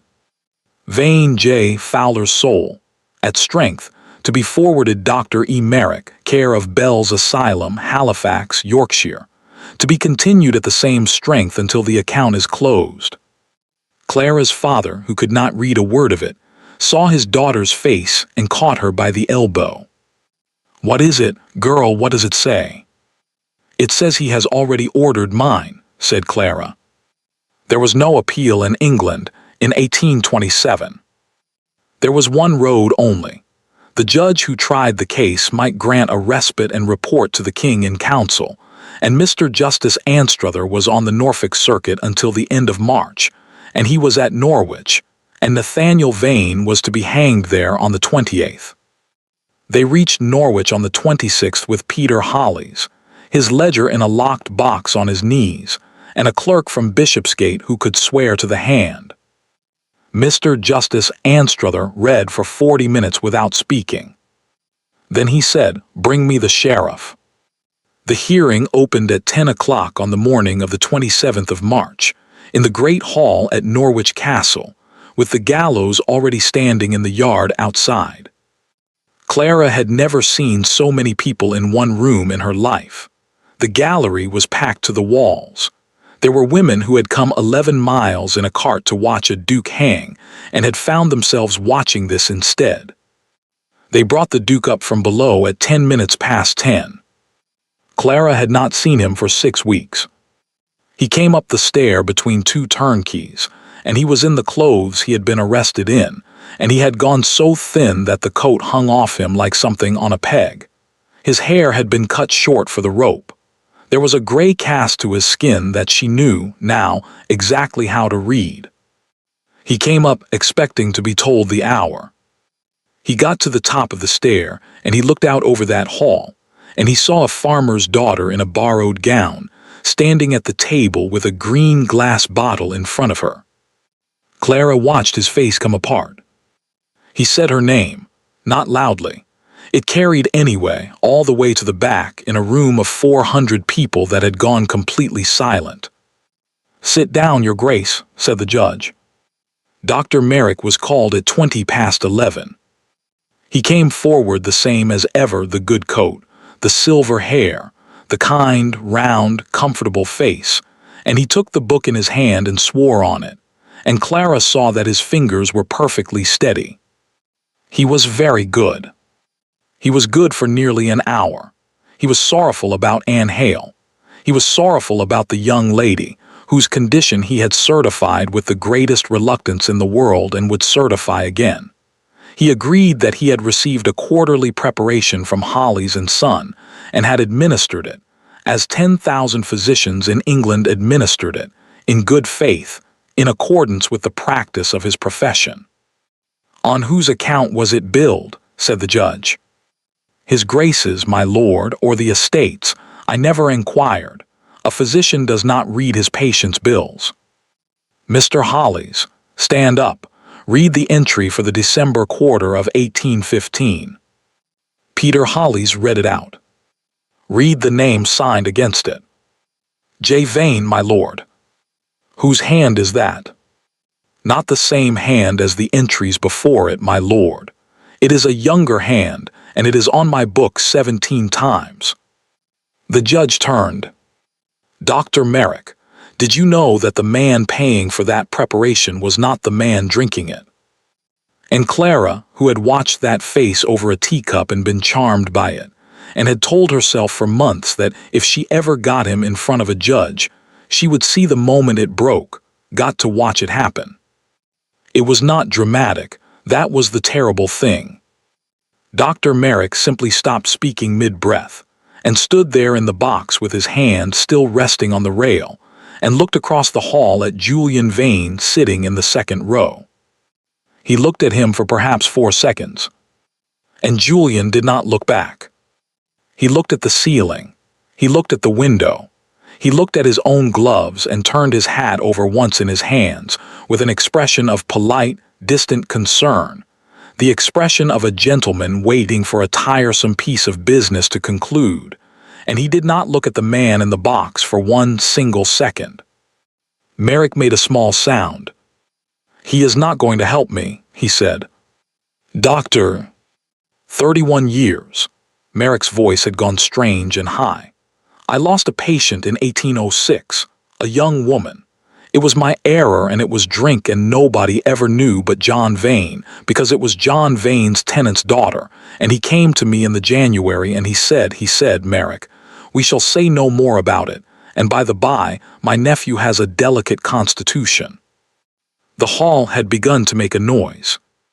I gave him what he asked for. I told myself it was a proper physic. I have told myself that for 20 years, and I have never once believed it for an hour together. He was crying now, openly, this comfortable old man with his silver hair. And when the father died, I went to Fenchurch Street, and I told the son the arrangement was ended. And the son sat me down and gave me a glass of wine and said, "Dr. Merrick," the judge's voice cut like a blade, What did he say? He said, "My father kept a paper about you in the desk, and I have read it, and I think we shall go on exactly as we are." Merrick gripped the rail. And then he said the arrangement wanted improving, he said. He said an heir was the danger. He said we should have to attend to the wives. Clara did not see Julian move.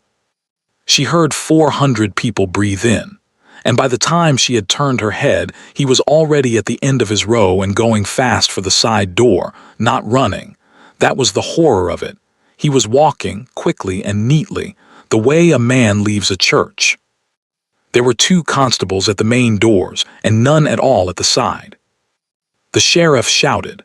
The gallery came to its feet in a roar that rolled around that stone hall like weather. Somebody knocked over a chair.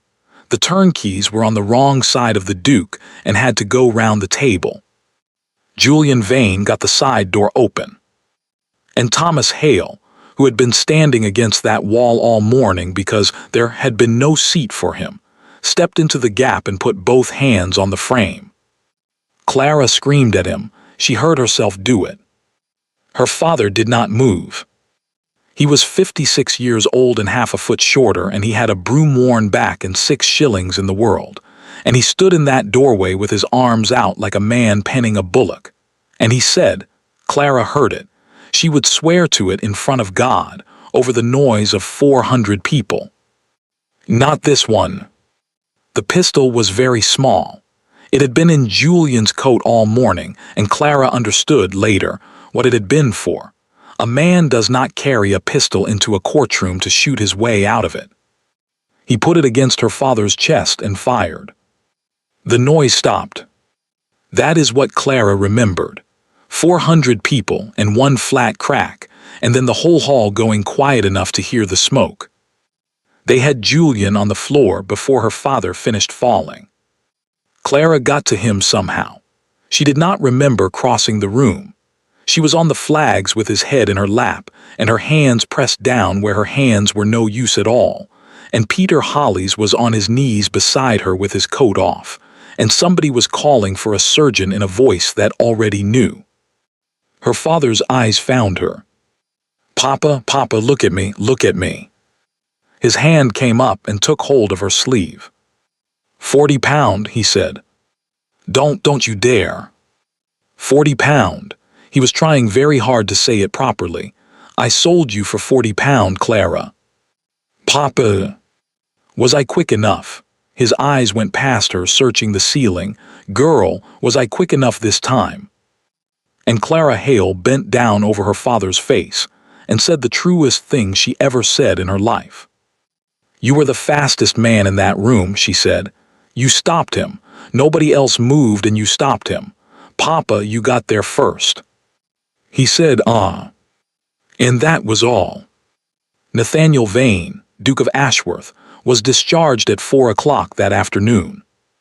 There was no ceremony to it. Mr. Justice Anstruther directed that the conviction could not stand, granted a respite under his hand, ordered the whole of it to the King in council, and committed Julian Vane and Edward Merrick to the assize on 3 counts of willful murder, and 1 of murder committed in the face of the court. Then he closed his book and said, to nobody in particular, that he had sat on that bench for 22 years and had never come nearer to hanging an innocent man.